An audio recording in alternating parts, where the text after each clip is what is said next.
Okay, so I'm gonna leave This now. meeting is being recorded.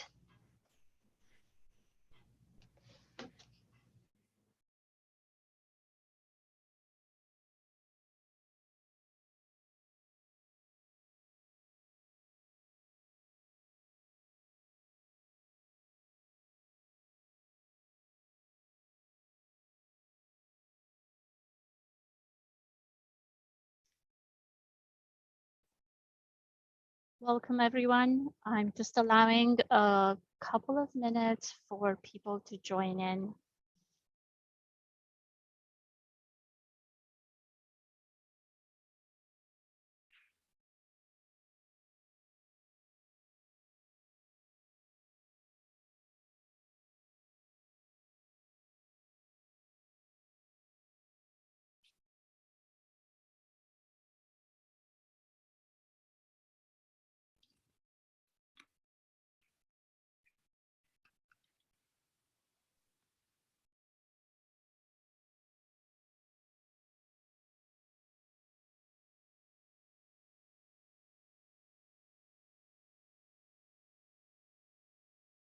Welcome, everyone. We're going to wait for another 30 seconds for people to join in.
Okay, we're going to get started. Welcome, everyone, to the first public meeting about the 3 CSO control plan updates that Cambridge, MWRA, and Somerville are working on. We are hosting this meeting in Amharic, Bengali, English, Haitian Creole, Portuguese, and Spanish. In the next 5 slides, we are going to include instructions on how to pick your channel for your language. Can the Amharic interpreter please translate? Thank you. አሁን እንጀምራለን። ቻናል ደግሞ መምረጥ ትችላላችሁ በሚከተለው።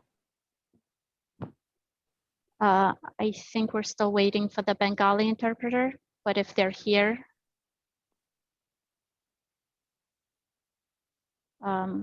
Haitian Creole, please. Haitian ደግሞ ያደርጋል ማለት ነው አሁን Creole.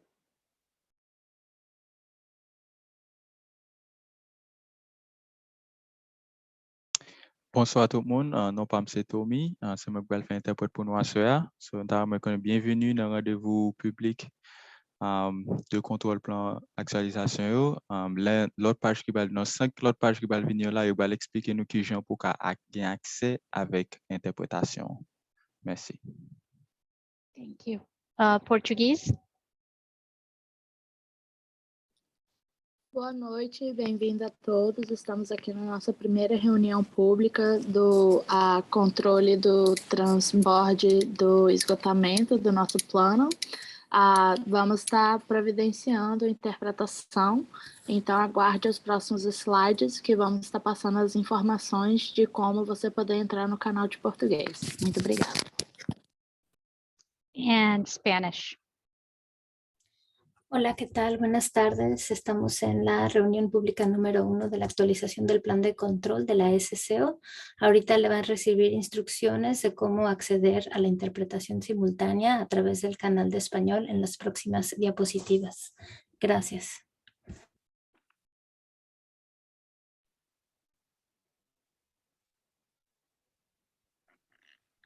If you are calling, if you're joining us from a computer, click on the globe symbol in the bottom right corner of your screen. Okay. Click there.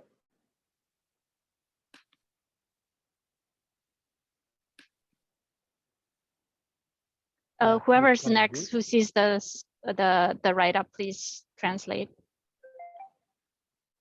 ኮምፒውተር የምትጠቀሙ ያላችሁ ሁሉ ግሎብ ግሎብ ምልክት ያለበት እዛ ላይ ተጫኑ። Clique no símbolo de um globo no canto inferior direito da sua tela para entrar no canal de tradução. Ali você verá a linguagem de português. Haga clic en el globo terráqueo Clic. ubicado en la esquina derecha abajo de su pantalla. Para español. Cliquez sur symbole globe là en bas droite dans coin dans የተለያየ écran. ቋንቋ ነው የሚገኝ።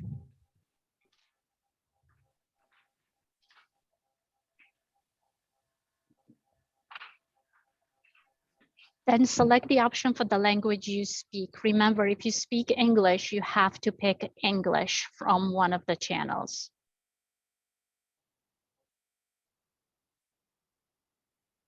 Amharic, please.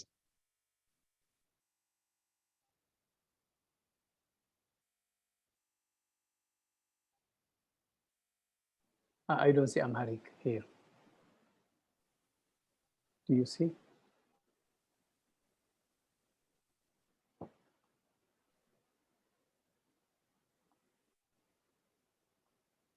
Could you interpret what she just said, please? It may not be on the screen. I don't see Amharic in this. I see English, Spanish. Okay. Could you just interpret the English portion in Amharic? Yeah, but አማርኛ የሚለውን ካያችሁ እዛ ተጫኑ። አማርኛ የምታስተረጉሙ ሁላችሁ የሚላለ ግን አማርኛ የሚለውን part አላይም ያለ I don't see any on this the Amharic portion is not there. I did in the previous one, but not here. You see it? I see only English, Spanish, and Spanish too. That's fine. We're just gonna continue with what Luchika is saying. So continue, Luchika. I think we're going to French Creole next. Sélectionnez option pour langue ou parler. Then Portuguese, please. Selecione a opção para o idioma que você fala.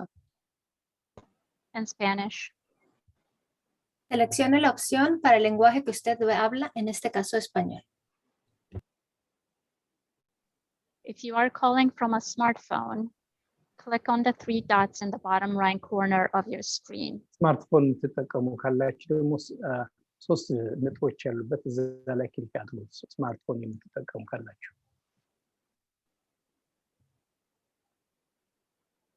Haitian Creole, please. And then Portuguese and Spanish. Si vous recevoir nous dans un téléphone intelligent, cliquez dans trois points en bas à droite dans coin écran haut.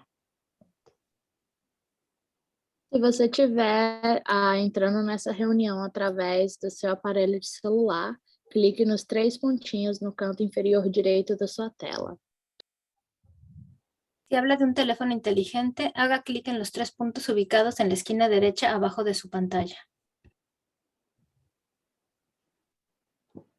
Select the option with the globe symbol.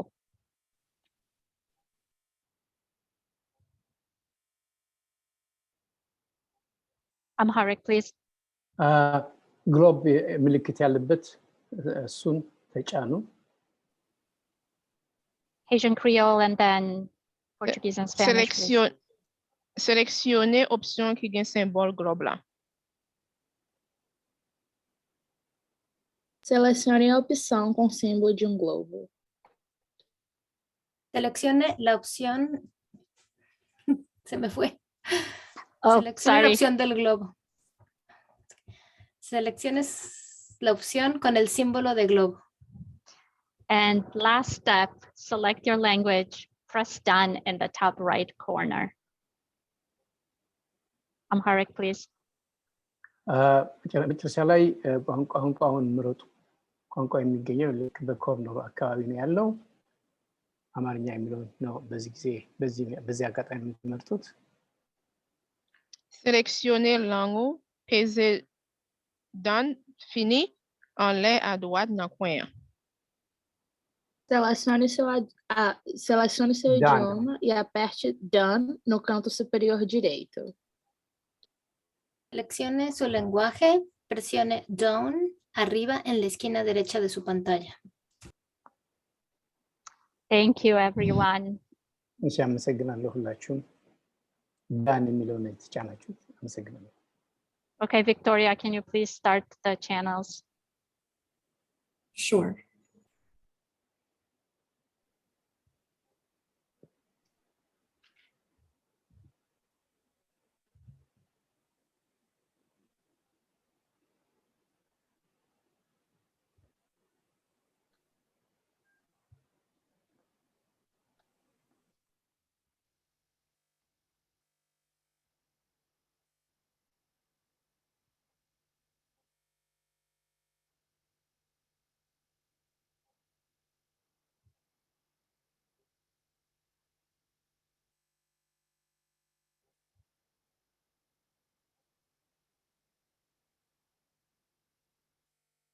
Are we all set, Victoria?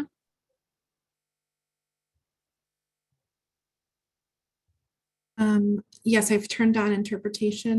I'm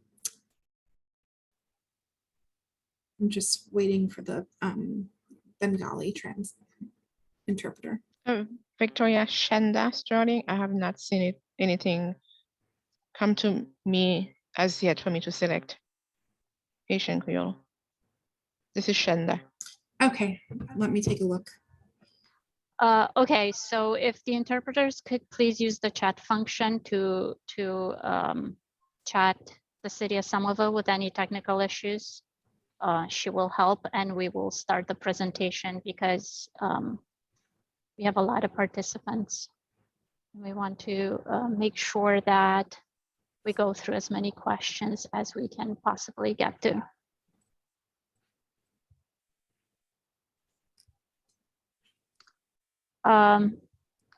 Kristen says there's no globe to choose.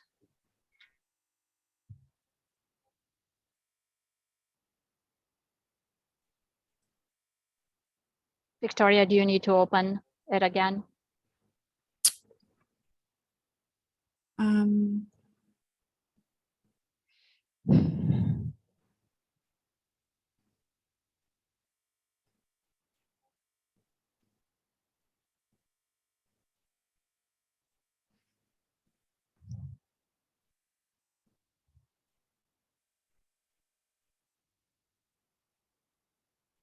I believe it's on. Just 1 second. Try the 3 dots. If you can't see a globe, if you see the more 3 dots, do you see a globe there? I think she's indicated in the Q&A that that's been resolved, so she's all set. Okay.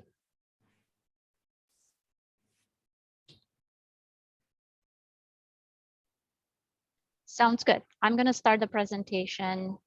I'm going to start the sharing the screen again. Okay. Welcome, everyone. Thank you for your patience while we go over the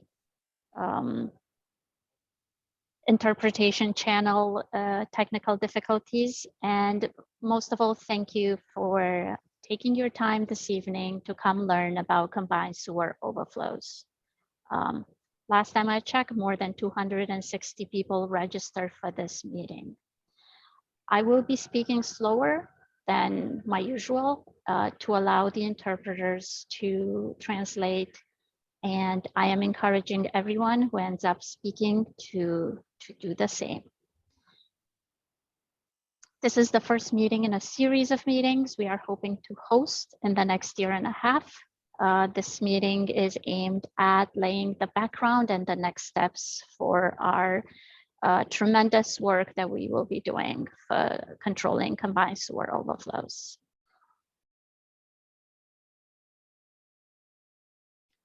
Rich?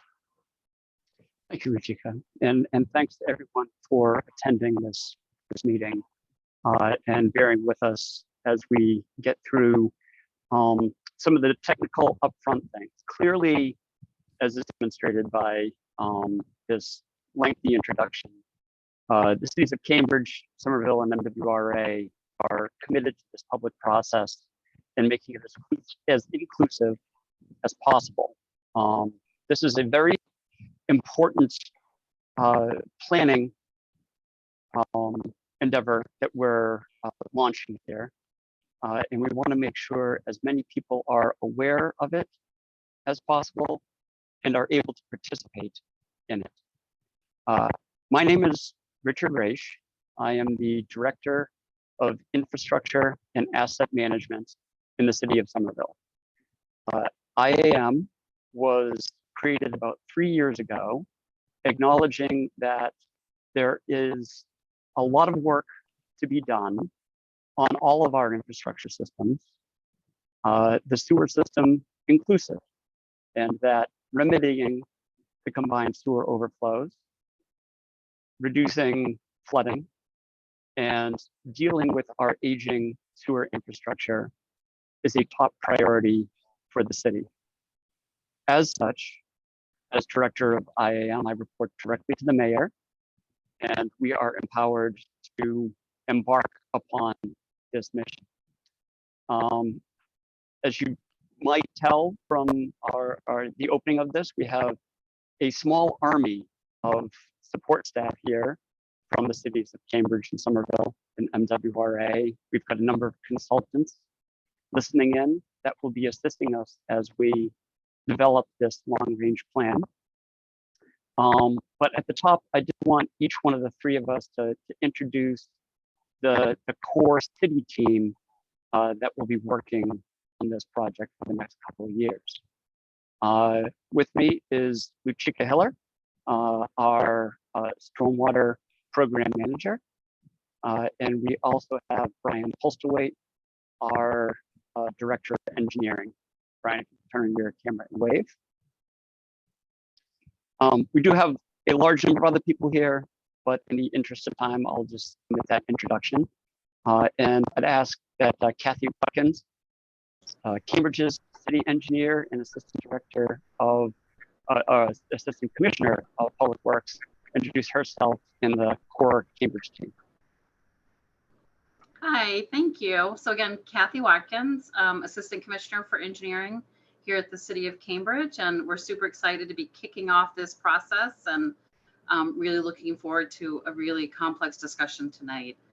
With me is Jim Wilcox, who's the Director of Engineering Services, and also Catherine Woodbury, who's a Senior Program Manager, and Kate Riley, who's our Communications Manager. So that's the core Cambridge team here tonight.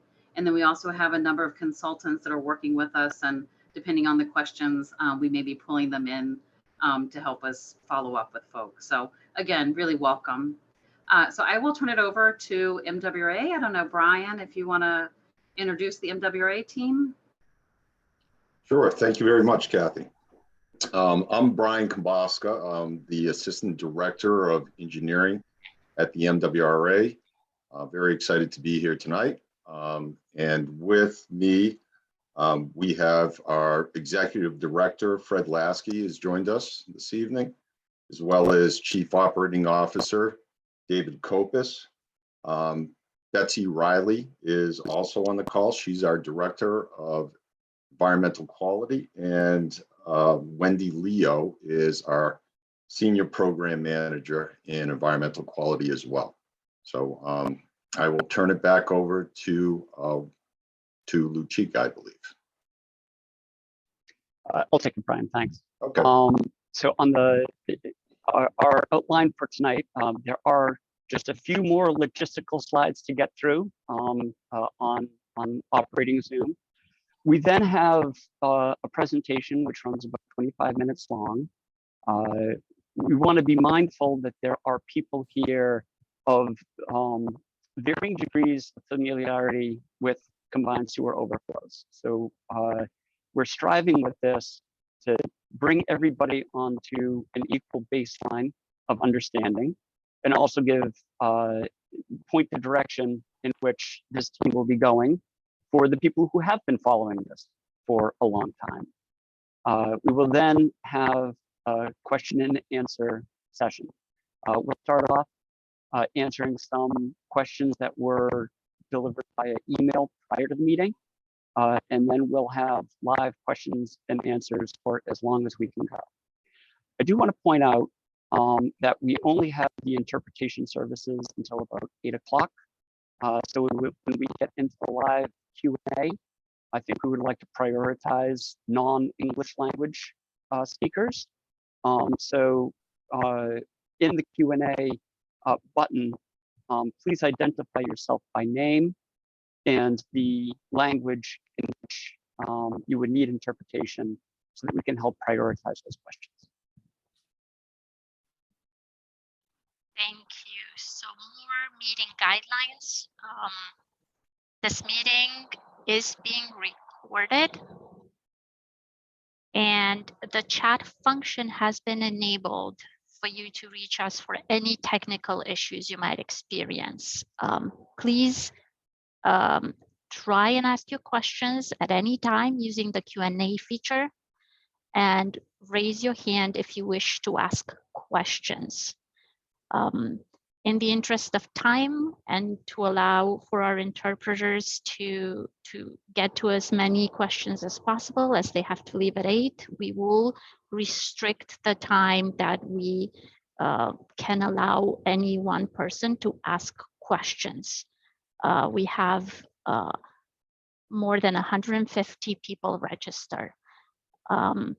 Please, if you have comments or statements, put them in the Q&A, not in the chat, or send us an email. Again, this meeting is meant for people to ask questions about combined sewers, about sewage, about water quality, about the work we've been doing, trying to get familiar with sort of the infrastructure. And again, when you do talk, please pace your speech. As you saw, our interpreters are working really hard. Quick reminder for people who forgot how to use Zoom, like myself, the Q&A function is on the bottom of your control bar.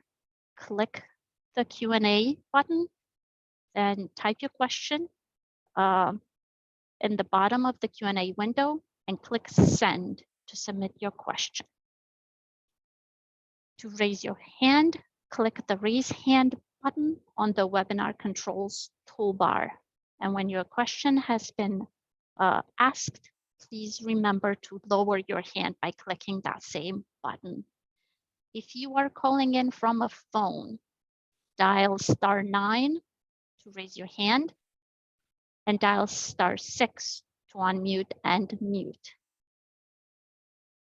Okay. Kate, we are ready to start the presentation.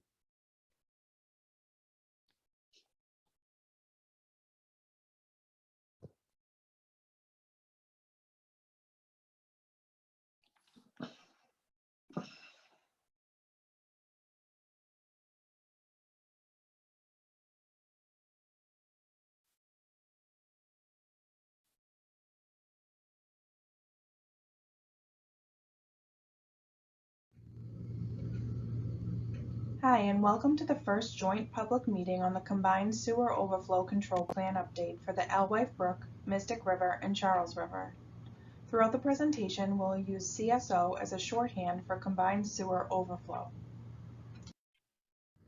The City of Cambridge, the City of Somerville, and the Massachusetts Water Resources Authority are collaborating on updated CSO control plans to protect and improve our water resources.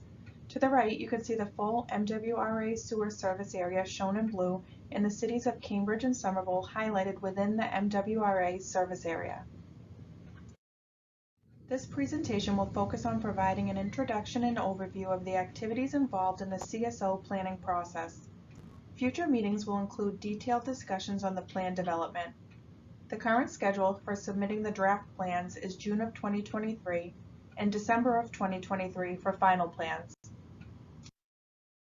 We will begin with a brief historical background on how the sewer system evolved in this area, and we will go over some useful descriptions of commonly used terms. When combined sewers were first constructed in the 19th century, they relied on stormwater to flush waste from the city and were regarded as a public health improvement for their ability to remove sewage from the city and reduce sewer flooding and backups into homes and streets. Under the Metropolitan Sewer District, an extensive network of large intercepting sewers was constructed throughout the region to carry the combined flows out to Boston Harbor.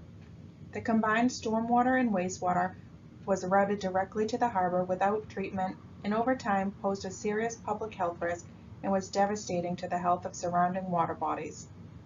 Motivated by deteriorating conditions in Boston Harbor and later federal regulation from the Clean Water Act, treatment facilities were constructed at the outfalls to treat the combined storm and wastewater before being discharged to the harbor.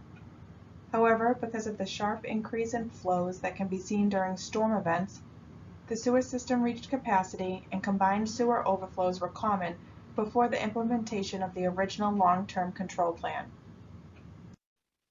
The history of MWRA's sewer system begins in 1876 with the start of construction on a series of sewer interceptors running for over 25 miles and connecting 18 communities to discharge points in Boston Harbor. In 1889, these efforts were consolidated under the Metropolitan Sewer District, the precursor to today's MWRA.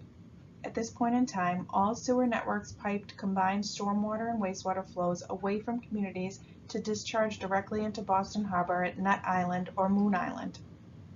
Due to growing concerns over public health and the water quality of Boston Harbor, the first treatment plant was built at Nut Island in 1952, predating the Clean Water Act by 20 years. With the passage of the Clean Water Act in 1972, all flows from the sewer were required to pass through primary and secondary wastewater treatment. Primary treatment refers to physical separation of solids from the wastewater via screening and settling, while secondary treatment refers to biologic processes to treat contaminants remaining after primary treatment. MWRA, as it's known today, was established in 1985 and began the long-term control plan to reduce or eliminate CSOs. The plan ran from 1994 to 2015 and completed the construction of a consolidated wastewater treatment plant at Deer Island, which began operation in 1995 and came fully online in 2000. The Deer Island treatment plant today stands as the sole provider of wastewater treatment for the full MWRA Metro Boston sewer system. In 2022, to combat the remaining CSO problems in the Charles and Mystic watersheds, the communities of Cambridge and Somerville, along with the MWRA, each submitted proposed scopes of work to create new CSO control plans that would go into effect at the end of 2023. During large storm events, large amounts of stormwater runoff combines with existing sewer flows and can cause combined sewers to reach capacity. Most of these flows are directed to the MWRA system for treatment. However, rather than allowing capacity systems to back up into homes and roadways, the system discharges these excess flows to the receiving waters via relief points and outfalls in what is known as combined sewer overflows, or CSOs.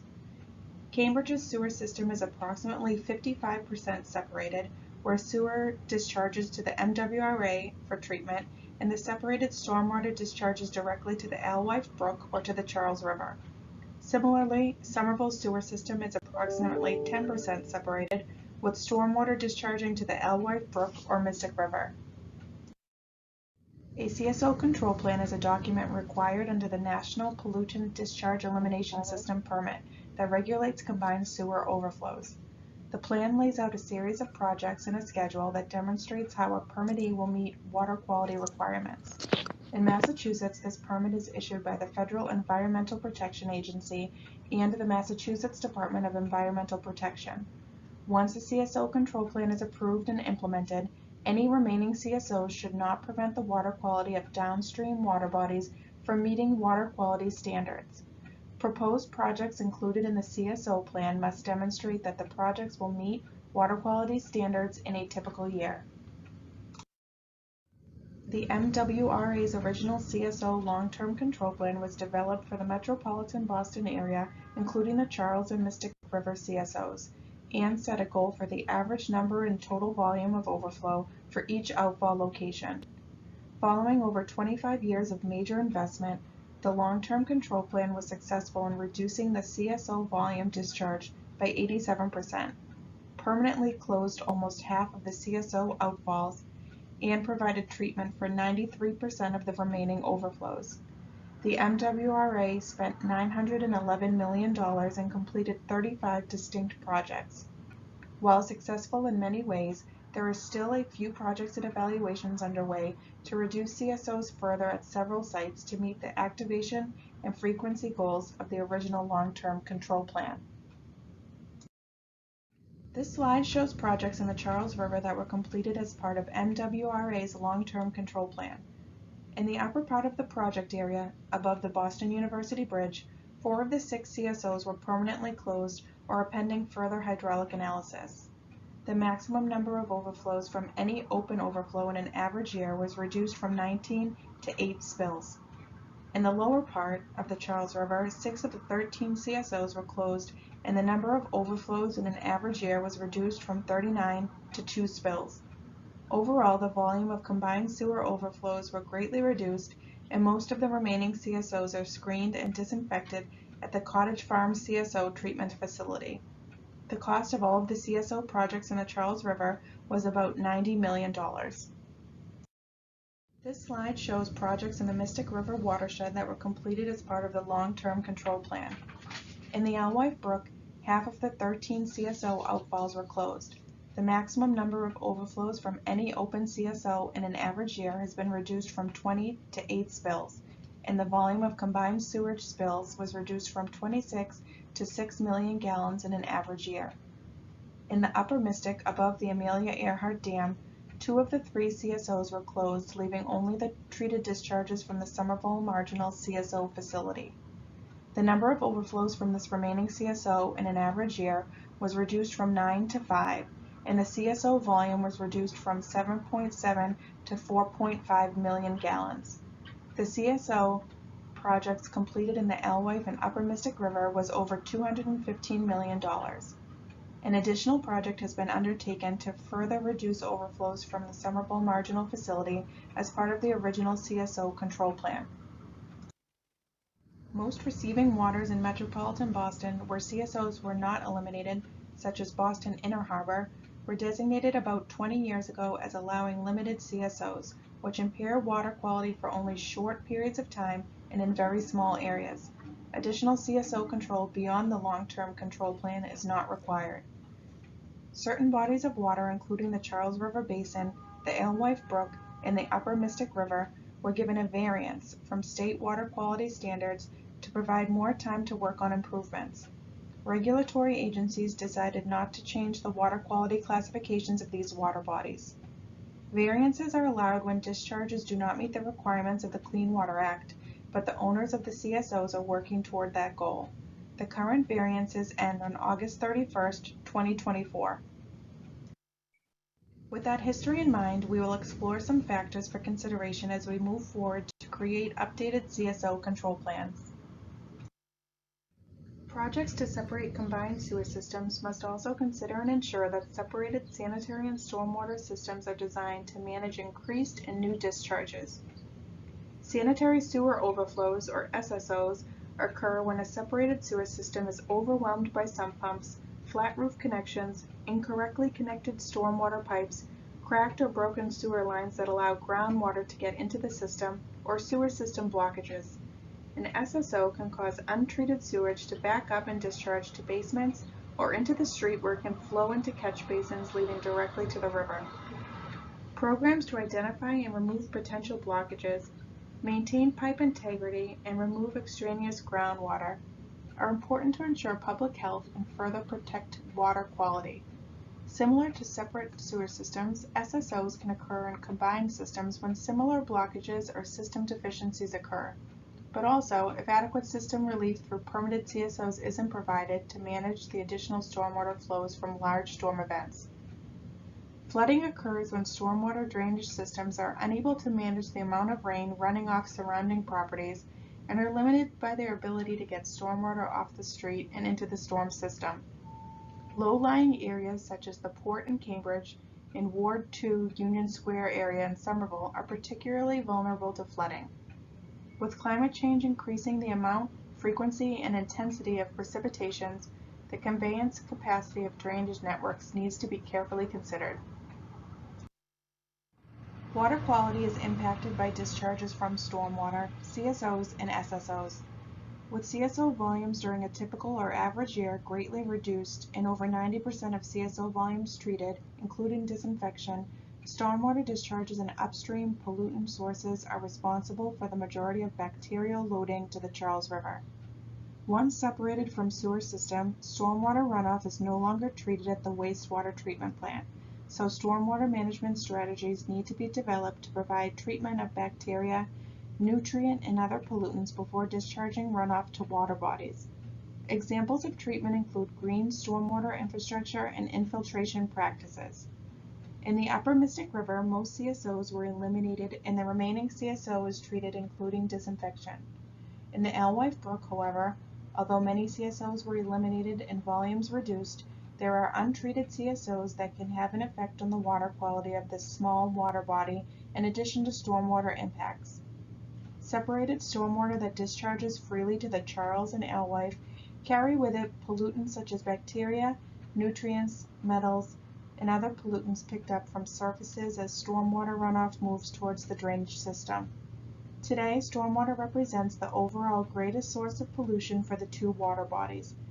Treatment of stormwater through measures to reduce, infiltrate, and treat runoff needs to be included in updated CSO control plans.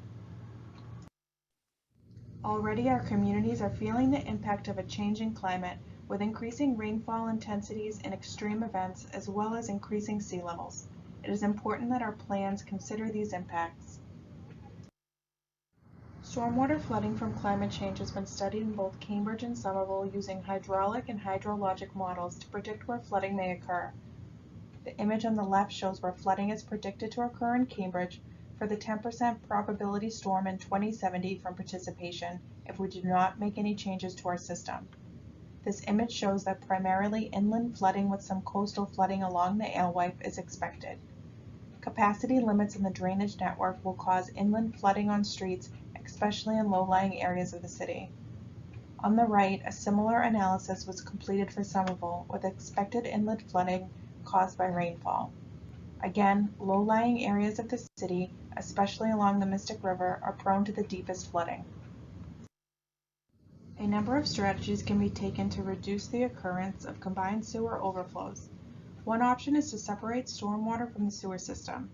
Sewer separation requires extensive disruption to neighborhoods to construct separate pipes for sewer and stormwater. Following separation, CSO outfalls can typically be closed as the stormwater that causes the sewer capacity to be exceeded is now conveyed through an entirely separate pipe network. While very effective at avoiding CSOs, this strategy needs to be done in tandem with other stormwater management practices to ensure that pollutants carried by stormwater runoff are not sent to the waterways. Another strategy includes treating overflow volume before it is discharged to downstream bodies, similar to the treatment provided at Cottage Farm on the Charles River. While typically not treated to standards required by wastewater effluent, primary treatment, screening, and disinfection could substantially decrease the impacts that an overflow has to downstream water bodies. Overflows can also be avoided by adding relief to the system through increased capacity through storage of stormwater or combined sewer flows during rain events, or to increase overall system conveyance. Any project that proposes to increase overall system conveyance must also consider the impacts of downstream systems. Green infrastructure is a strategy that uses natural processes to manage and infiltrate stormwater before it gets to the drainage or combined sewer systems. Examples of green infrastructure include rain gardens, permeable pavement, rainwater harvesting systems, and green roofs. Green infrastructure is beneficial in improving water quality and capturing rainfall for smaller storm events. MWRA's long-term control plan included a range of strategies to find the most cost-effective and site-specific solutions. Not all CSO control strategies are viable in all areas, given various constraints like available space, public acceptance, and adverse hydraulic or flooding impacts. However, selected and constructed projects included the Union Park CSO treatment facility in the south end, shown on the upper left, the South Boston Storage Tunnel to remove CSO and most stormwater discharges from urban beaches, redirection of some flow to less sensitive areas such as the reserve channel, and storage at BOS 019 in Charlestown, shown in two figures on the right. In addition to new storage and treatment facilities such as Union Park, MWRA upgraded its existing facilities. System-wide, 40 out of 86 outfalls were closed, 5 of which were effectively closed by only discharge in extreme events. The total cost to MWRA ratepayers was $911 million, and the total is well over $1 billion when adding costs paid by CSO communities. Another strategy used in the MWRA long-term control plan was sewer separation. This means that sanitary flows and stormwater were separated into different pipe networks, with only wastewater sent to the treatment plant. The last separation project to occur was along Alewife Brook and included 211 acres immediately east of Fresh Pond, the city's drinking water reservoir. The project required major infrastructure improvements with over 55,000 feet of new piping installed, 6 bioretention basins, many new deep sump pump catch basins and grit systems to treat the stormwater before it discharges to the newly created 3.5-acre stormwater wetland. Since the combined flows are now separated, it allowed the permanent closure of one of the most active CSO outfalls to Alewife Brook. In addition to water quality concerns from stormwater discharges, sewer separation also results in new stormwater flows to the receiving waters, sometimes requiring construction of new stormwater outfall. The construction of the Alewife stormwater wetland was necessary to slow the speed and volume of the stormwater discharge to the fragile and flood-prone Alewife Brook. The downstream impacts of newly separated stormwater need to be considered. With MWRA's long-term control plan soon coming to a close, the end of our work is not done in the various water bodies. Cambridge, Somerville, and the MWRA are each developing updated CSO plans to further reduce CSOs and improve water quality. The next few slides will discuss how we evaluate and select components of our updated CSO control plans. The evaluation starts with the end in mind. What are our goals? Goals for this project are to develop alternatives for reducing CSOs, including full elimination. We also need to understand and evaluate the impacts these alternatives have on water quality in the Charles River, Alewife Brook, and Mystic River. Before we can move forward with identifying alternative and analysis, we are coordinating on updating the typical year to reflect climate conditions. This initial presentation and meeting is our kickoff meeting, and we intend to continue to engage with the community through different outreach efforts throughout the planning process, and to ensure that the impacts of CSOs on environmental justice communities are understood, considered, and addressed. In order to understand the impact of various alternatives on the local and regional systems, an advanced and integrated hydraulic model will be used. Cambridge, Somerville, and MWRA have separately built portions of this model over the past 2 decades, so it includes details down to individual streets and system information throughout the MWRA service area. We are collaborating to ensure that these separate models are accurately represented in the combined model, and the model reflects current conditions. The model will give us insight into each option's performance not only at a regional level but also at the neighborhood scale. The model will be checked using measured rainfall and CSO discharge data and continues to be updated and rechecked as infrastructure projects are completed.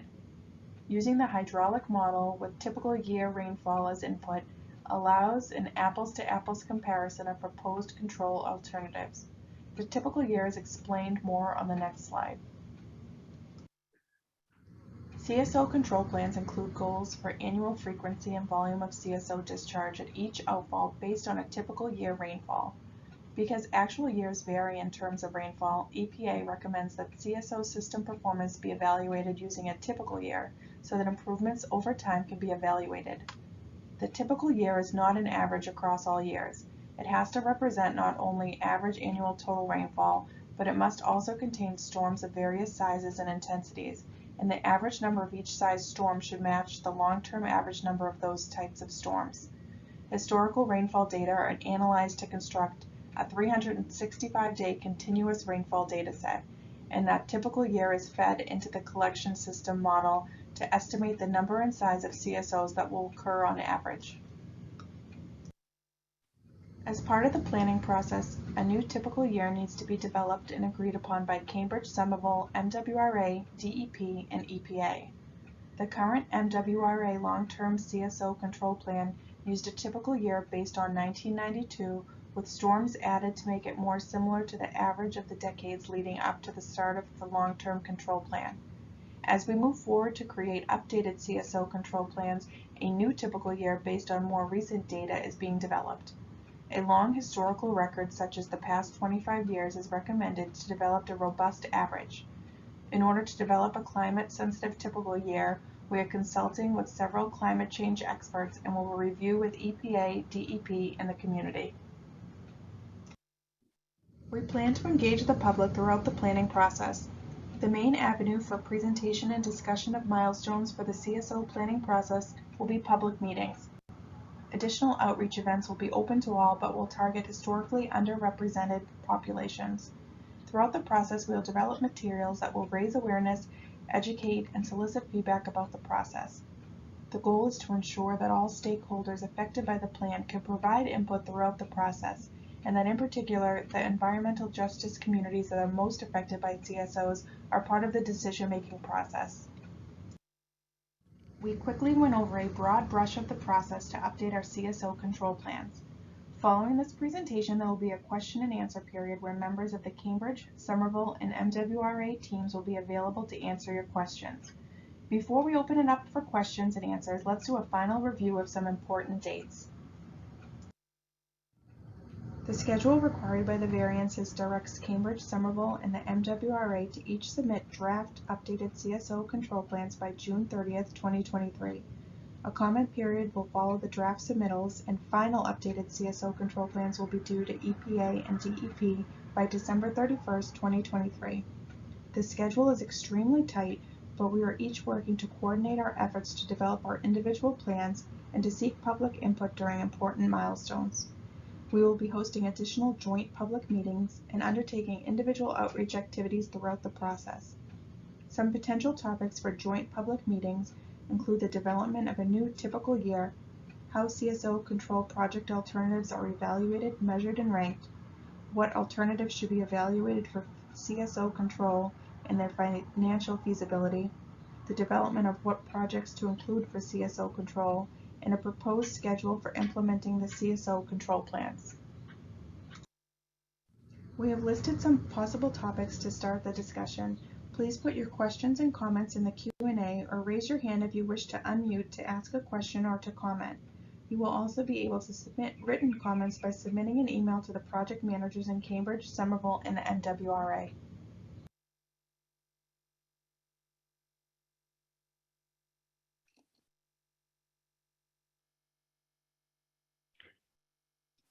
Thank you, everyone, for bearing with us through the very, very fast-paced presentation. Apologies to the interpreters, and we will do better next time.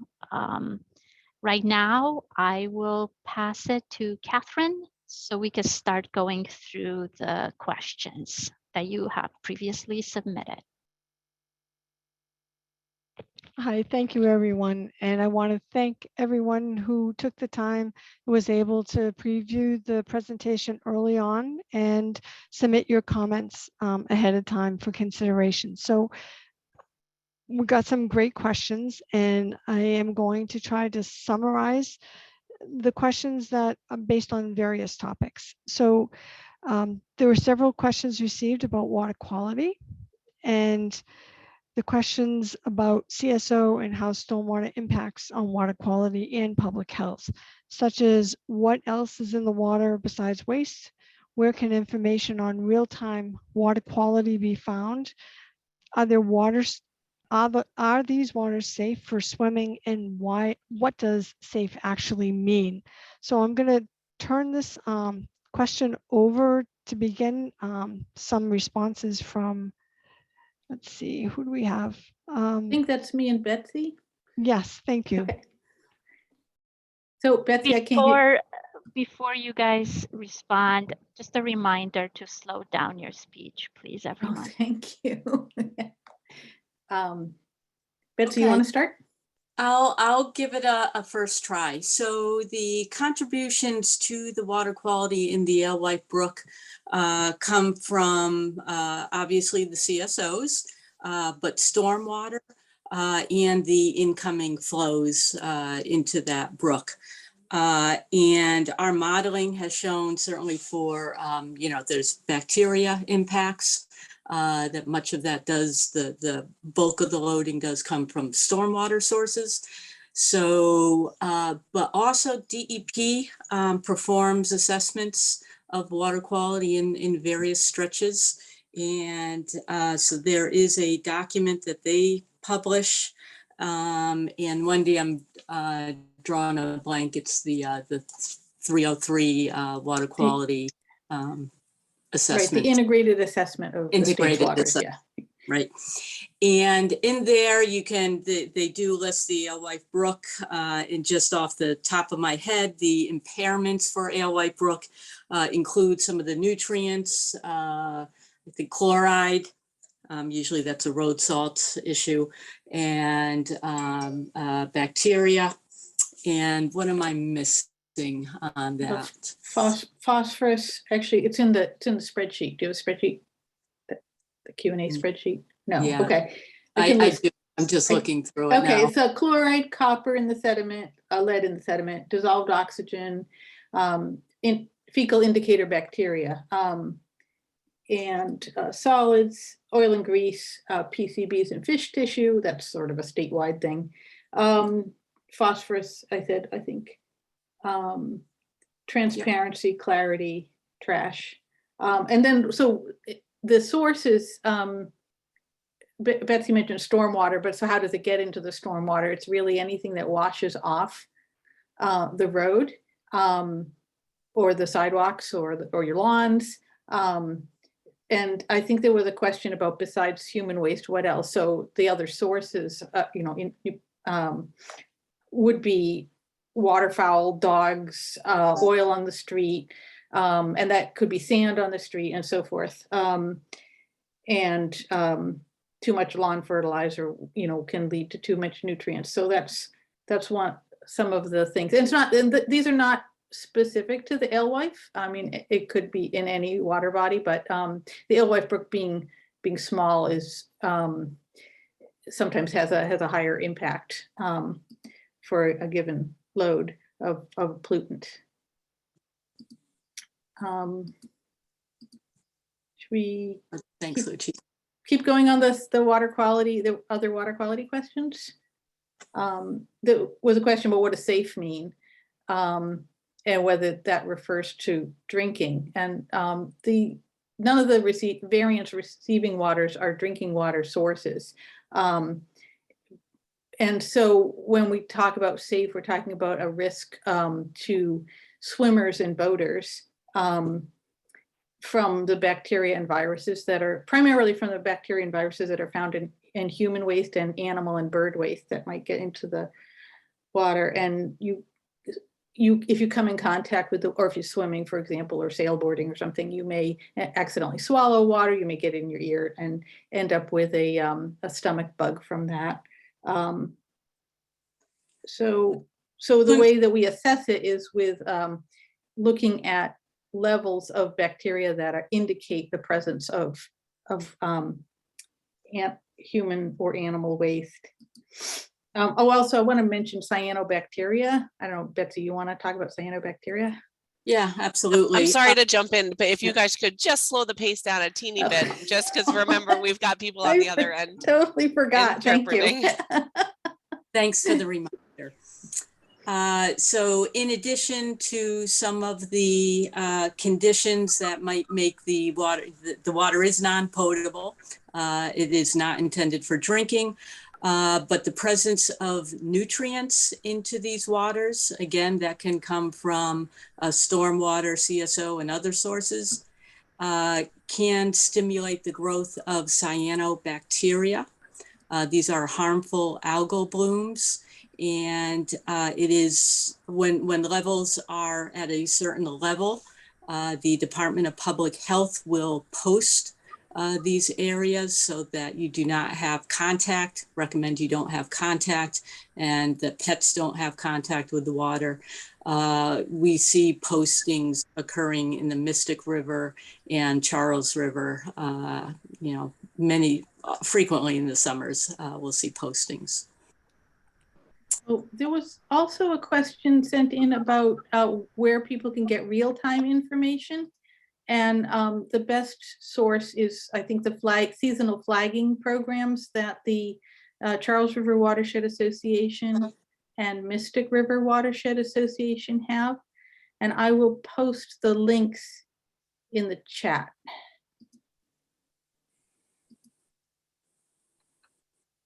If I can make this work. There we go.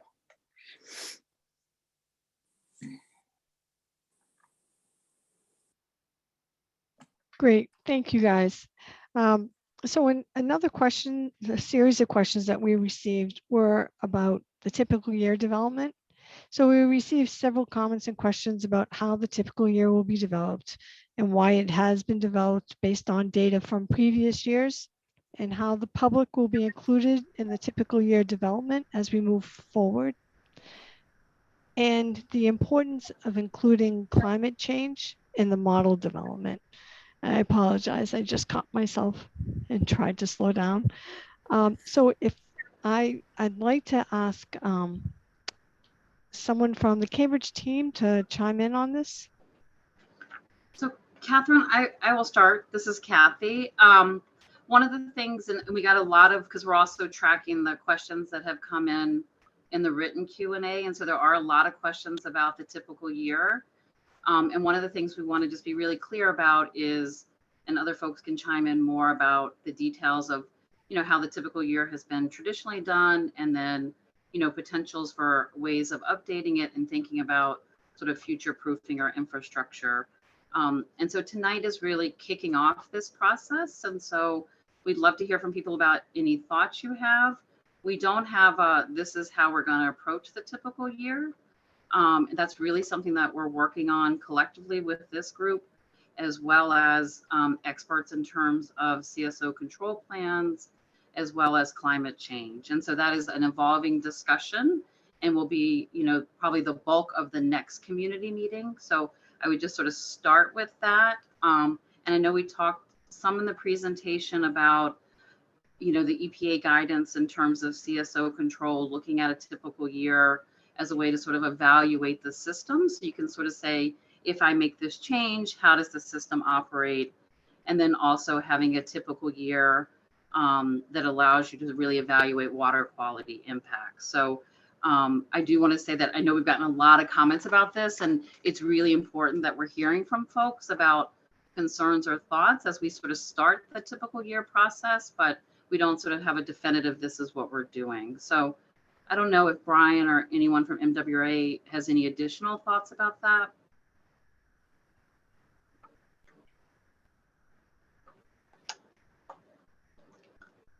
Or silence. I'm sorry, I was trying to locate my unmute button, Kathy. No, not at this time. I think you covered it. Yes, we are working diligently to try to evaluate all these options. In future meetings, we will, you know, be able to provide more information on that. Thank you. Great, thank you. So as we move on to comments received previously, There were several questions or comments about flooding. A request was made to share an image of the extent of the FEMA floodplain along the Mystic and to mention that this area is a dense urban environment. So there's a lot of people living within the floodplain. I think, Luchika, you may have an image, or if you could share your screen, please. And since the CSO control plan includes more than just the Alewife Brook and the Mystic River, this also shows the area in the Charles River watershed. You can see, though, the area where the CSOs are located, there's not a lot of FEMA flood mapped areas. The floodplains are primarily in the Alewife and along the Mystic. This image is from Mass GIS, and so you can, is there a way somebody can drop the link to this website into the chat or the question? I'll do it right now, Catherine. Thank you. So moving on, there were a couple of questions about the environmental justice impacts, and a request was made to also share the state's environmental justice map for this area and to hold a community meeting with DEP to explain Massachusetts environmental justice policy and how it's applicable to the CSO control program. Luchika, I'm going to ask you to take over again. Yes, so this map is also available on the Mass DEP website as a layer, but I will send you the links so you can read about how the state of Massachusetts defines environmental justice populations and where those are located in your neighborhood, and just get additional information from Mass DEP about it. As you can see, it's kind of hard to see here, but I guess Cambridge and Somerville are around here, Arlington, Belmont, right, Boston, and then further north, Medford and Everett, Chelsea. Great, thank you, Luchika. So we also received a lot of general questions about the overall CSO control process, and hopefully many of those have been clarified through the presentation, but some specific questions were asked about what individuals can do that might have an impact, a positive impact on CSOs, and would the river dry up without the overflows from CSOs, and what are Cambridge MWRA's approaches to manage or stop CSOs, and how are Somerville, Cambridge, MWRA, how are we all working together to reduce or eliminate CSOs, and is Boston part of this effort? There's a lot packed into those questions, and so maybe I can ask Kathy to take that first shot at responding, and if MWRA and Somerville want to add, please dive in. Thanks. So I will start. I think, one of the things people come to is what can you do as an individual? And I think this comes up a lot when we think about environmental issues, as well as, thinking about climate change and flooding. So we think about how can we keep more stormwater out of our sewer and drainage systems to try to reduce flooding. So, we work carefully with residents to think about, can you do rain barrels? Can you do small rain gardens, infiltration on your property? So again, to keep more of the rain, have it infiltrate and not go into our sewer and drainage systems.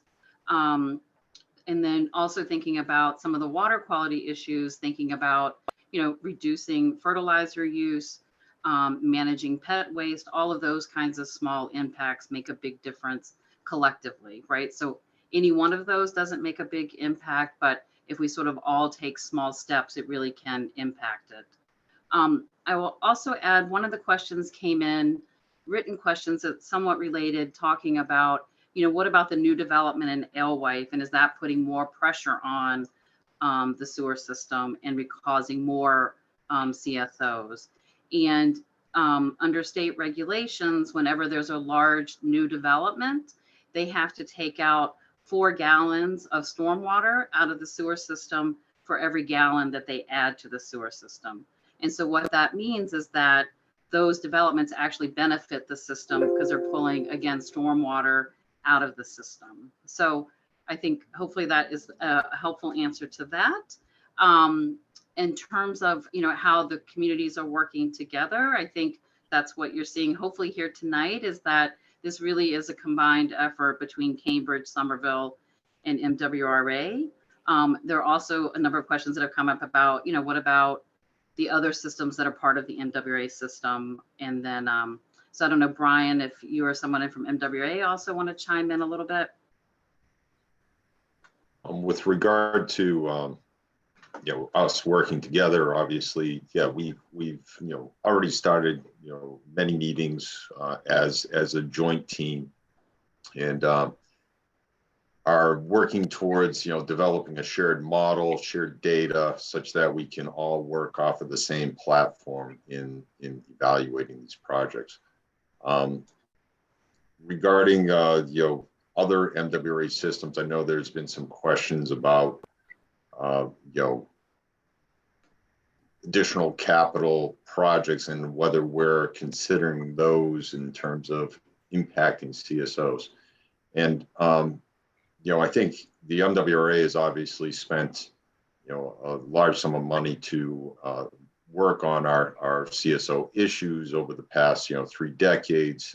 We anticipate, you know, through this planning process to develop a guideline for future capital investments that we may undertake to further reduce CSOs in these variance waters.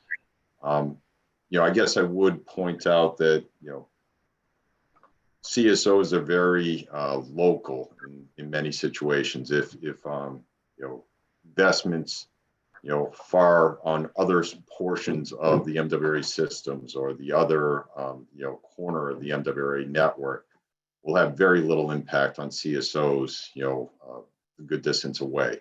So we do consider that, but you know, typically the solutions are within the areas where the CSOs are occurring.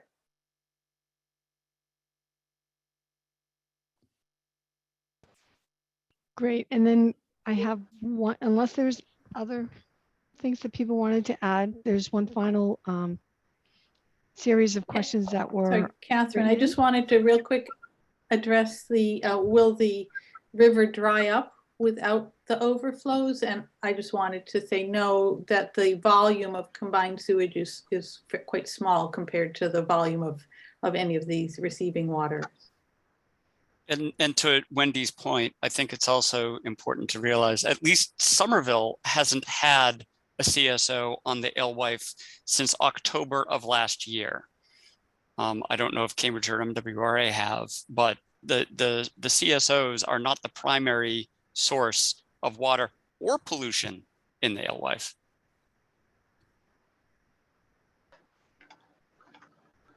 So Catherine, I'm gonna, maybe we could switch to Kate and go to a few live questions, and then we'll come back just so we can start hearing from folks from the meeting. So Kate. Sure. So we are going to, just a reminder, if you have your hand raised, I will call on you and the person after you. So the person after you can be ready, and then I will allow you to unmute and you can pop on and ask your question. So we're going to start with the real Kristen Anderson. Kristen, you're up, and then Anne will be next. Kristen, you should be able to unmute yourself and ask your question. Thank you. I actually have a couple of questions, and one is really quick. Arlington Select Board member Diane Mahan is at this meeting, but she's having problems with her audio, so she would like to submit a comment after this meeting, and she would like to know how to do that. And then my other question is that I have spent some time looking at Cambridge's sewer shed map and at the Awesome City Viewer to see the mapping of the sewer lines. And Cambridge has done some great work to separate their sewers. They've removed a lot of stormwater from the sewer system that sends flows to the MWRA's treatment plant, which is awesome. And obviously we look forward to them continuing that.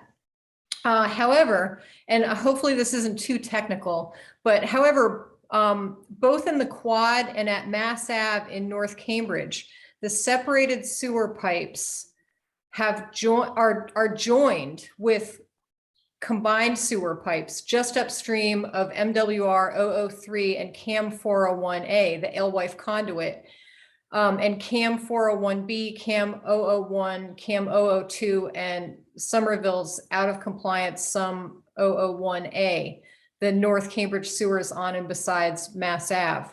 And so if you're following what I'm saying here, what my question is doesn't it mean that sewage from Cambridge's separated sewers are still being dumped into the brook during CSO discharges, since those pipes ultimately are tied into the CSOs? Kristen, thank you for your question. I'm sorry, we're going to try to keep the questions to a minute just so we can answer as many as possible. I am going to pop to the next person and then we're going to answer your question as a grouping. So Anne, you are up next to talk, and Matthew Carlino, you'll be up after Anne. Anne, you should be able to unmute yourself and ask your question.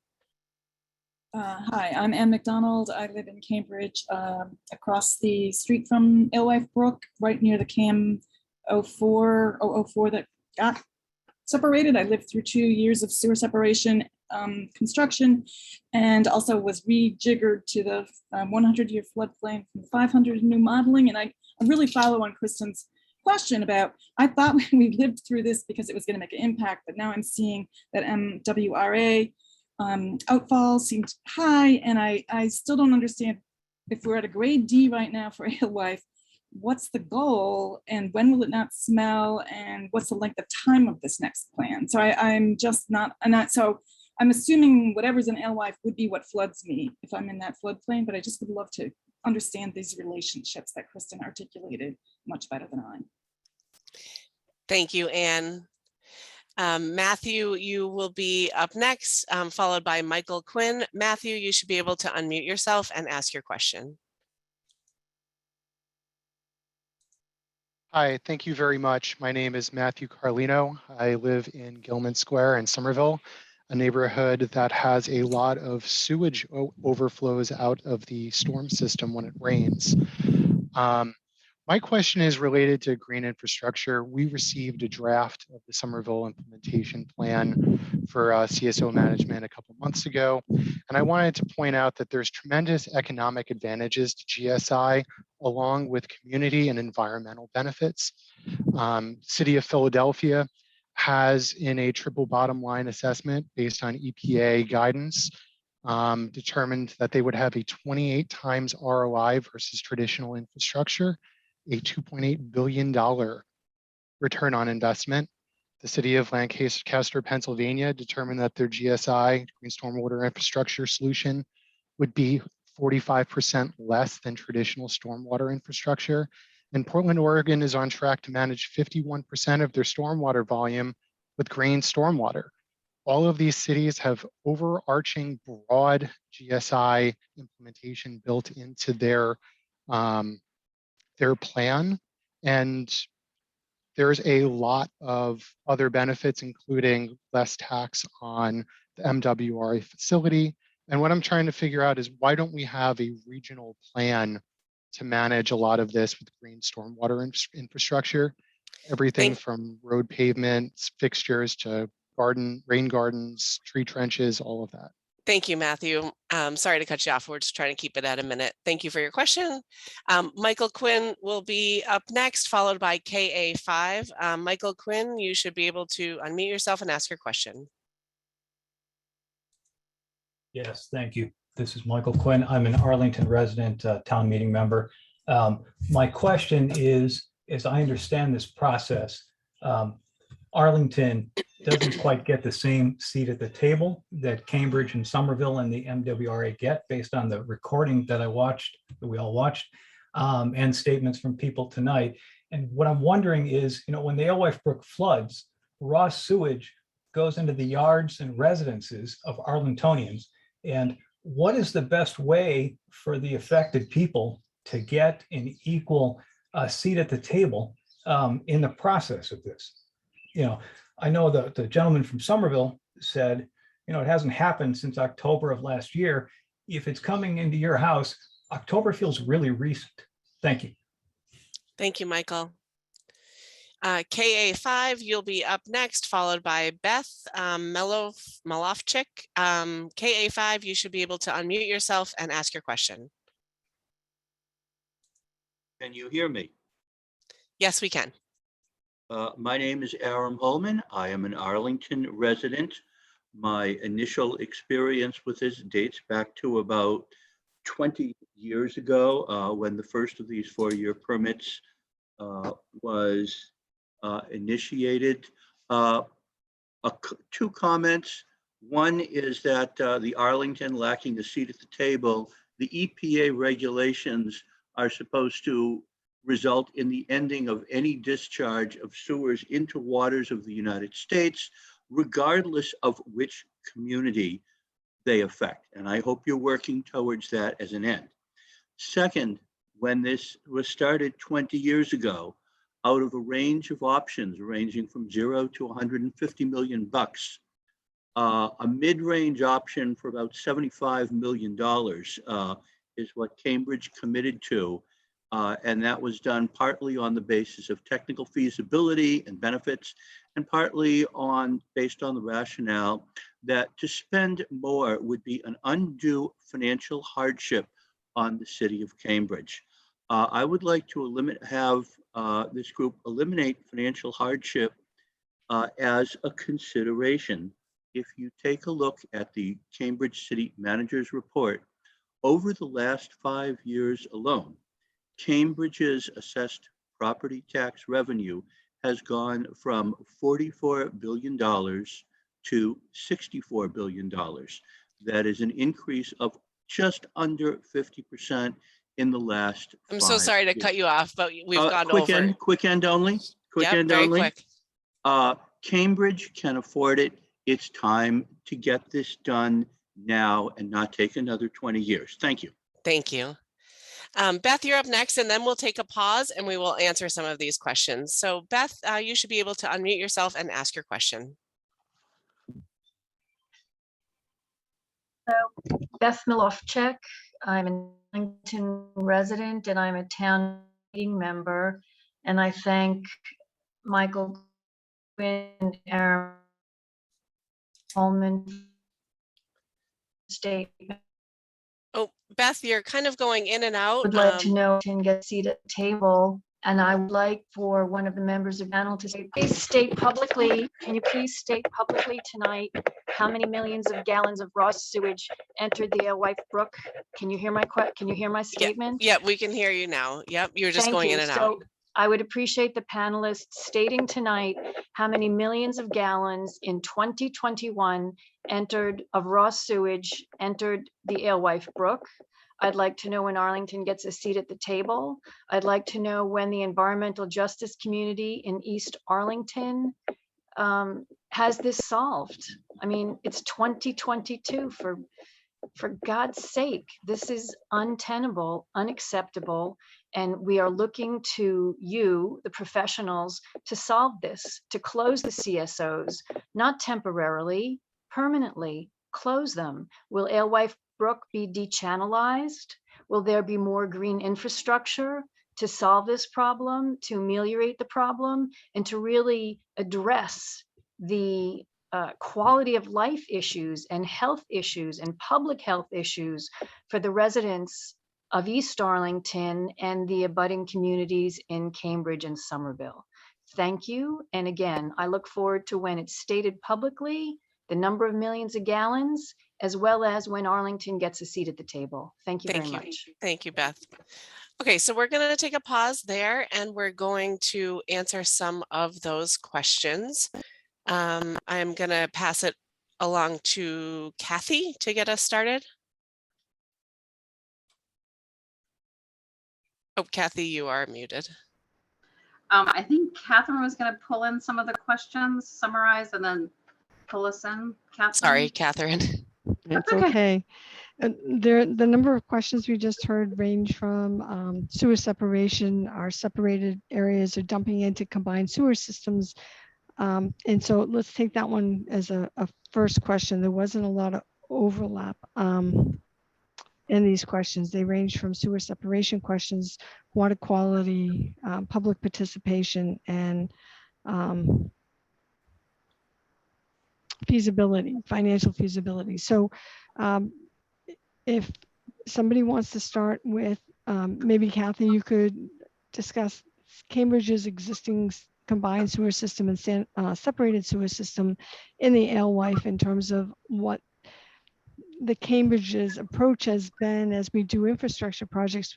Maybe I'm answering this. Yes, I was going to stop. I do want to, we need to, on this side of the table, we need to try to be efficient. Speak slowly, which is hard for all of us, and be efficient. So I'm going to ask Jim if you can speak a little bit to the overall system. And then maybe before that, I will talk a little bit about the public participation. So I think, we have committed, and I think all parties, it is our system. And so Cambridge, Somerville, and MWA are responsible for doing the plans. We want to work collectively and collaboratively with everyone. And so that's why we're having this meeting as well as additional meetings in the future. I think one of the questions we would love to hear from folks is if there's suggestions for how best to reach out to folks and have people engage in the conversation. So again, we're starting this process.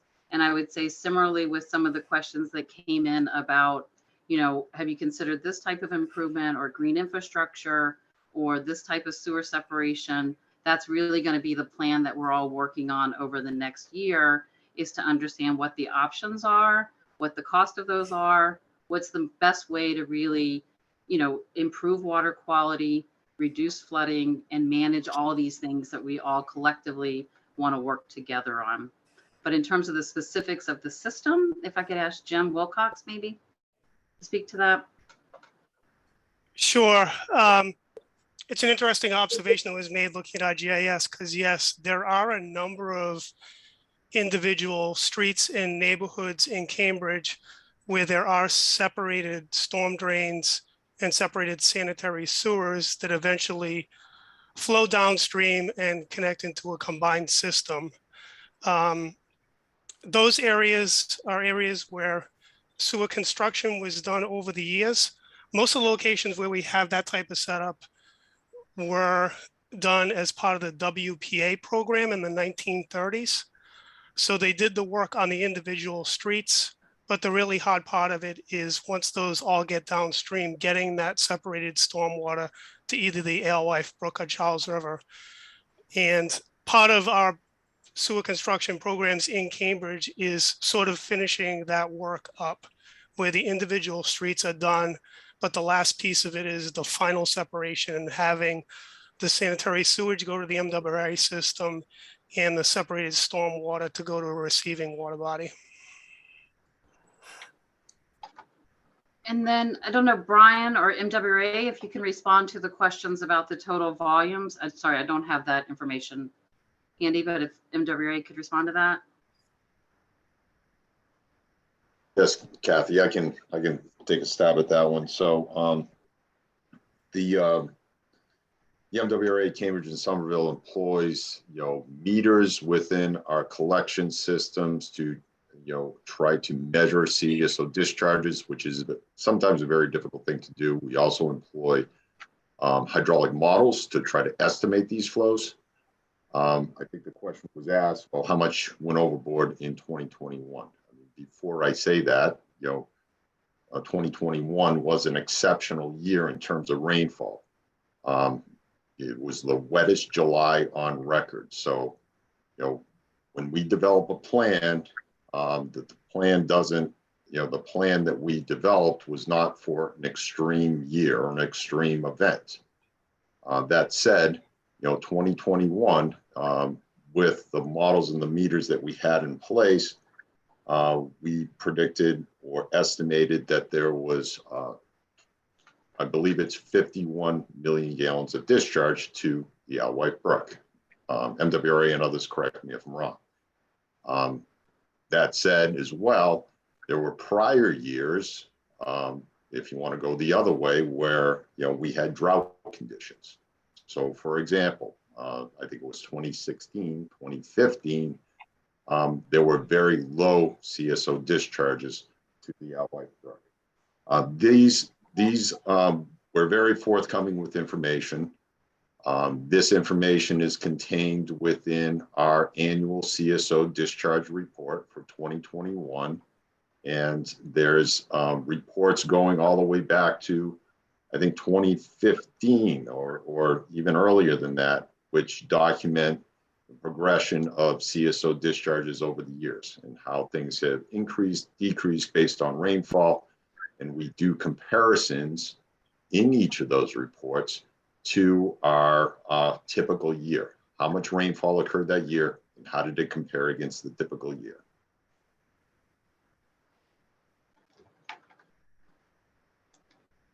I probably talked way too fast and I apologize for that. Sorry, interpreters. We are all a work in progress. Yes. Go ahead, Kat. Just want to point out that a link has been provided in the chat that should provide folks with some hard numbers. Thank you, Wendy.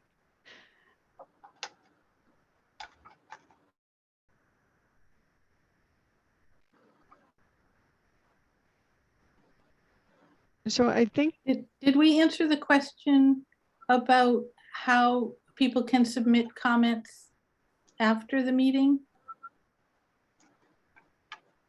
I think the best way is to email the 3 project managers that we put up. The emails have been put in the chat, they're in the presentation and in the Q&A.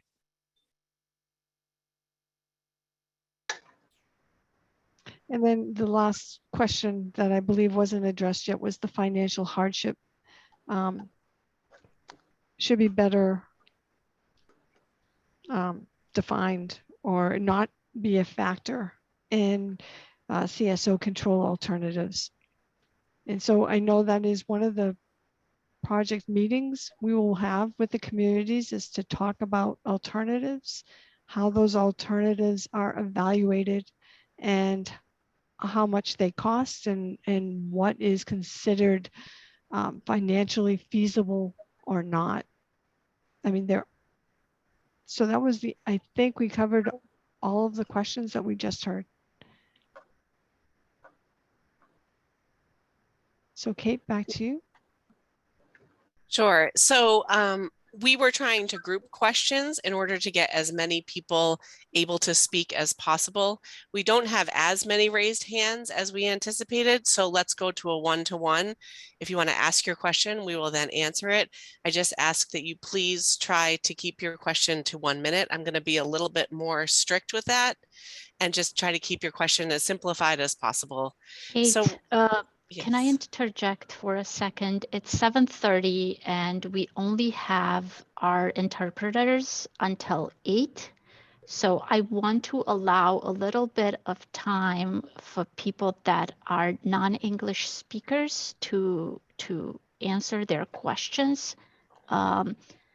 So if you just put your name in the Q&A, we can go to you first. And then we could go back to some of the people with raised hands or the written Q&As, which we haven't addressed yet. Okay, does that sound reasonable? Sure.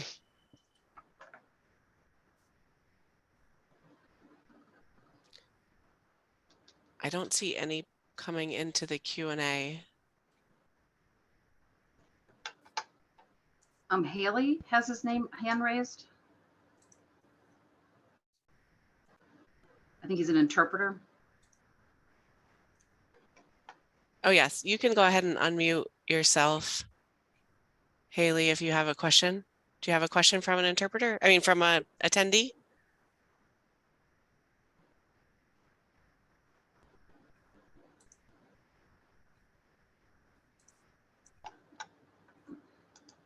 Haley, you should be able to unmute yourself.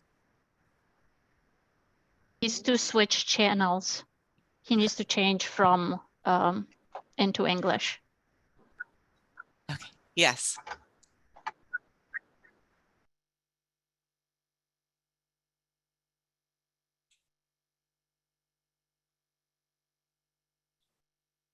Thank you.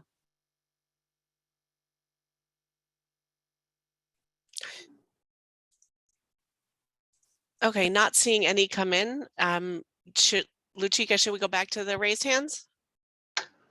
I think we should address some of the questions that came through the Q&A. There were a lot, and we should start answering those for maybe the next 10-15 minutes or so, and then go to raised hands again. Perfect. Sure. So I'll try to summarize some of these. So there were some questions about why the presentation didn't emphasize more the activism and, you know, what sort of has led to a number of the improvements over time and the significant investment in water quality improvements, which is really very much driven by community activism and really environmental movement. And so I think, you know, I would just say from Cambridge's perspective, I think that's a really good question. And, you know, we included some information in the presentation about the Clean Water Act and cleaning up the Boston Harbor. I'd say it's good feedback in terms of, you know, how we present the information. As people can imagine, we were really trying to keep the presentation as fairly short and brief as possible. So I would just say that, you know, I take that feedback in terms of the presentation and the context. You know, a lot of questions about, you know, the sort of Arlington and why they're not at the table. And I think we addressed that a little bit, but it doesn't sound like we answered it sufficiently. So I don't know if MWA or other folks, I answered a little bit, if other folks want to sort of chime in about, you know, the CSO process versus the sort of who's impacted by CSOs, which are two different things. I don't know, Brian, if maybe you want to share some thoughts on that.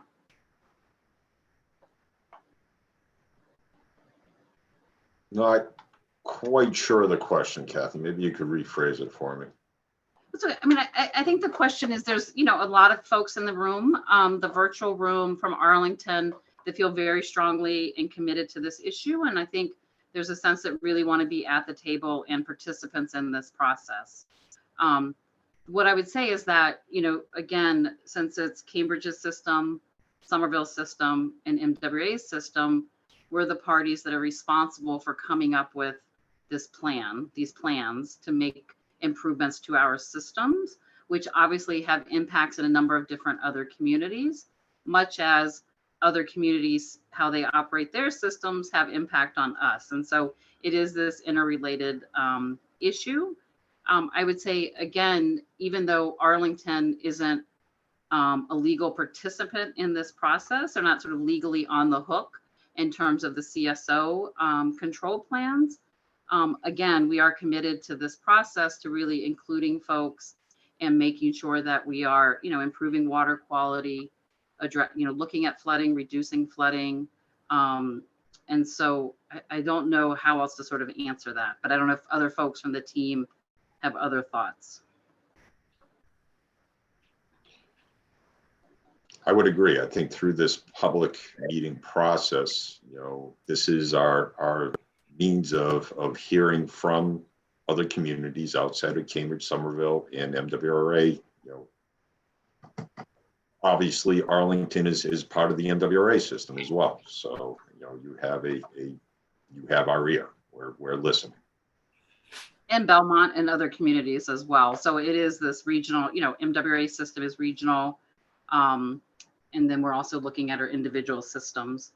The other thing I want to go back to maybe and flush out a little bit more are some of the questions about the typical year, because I think there's some, you know, why do we use a typical year? And so maybe it's worth just spending a few minutes sort of talking through how we use a typical year.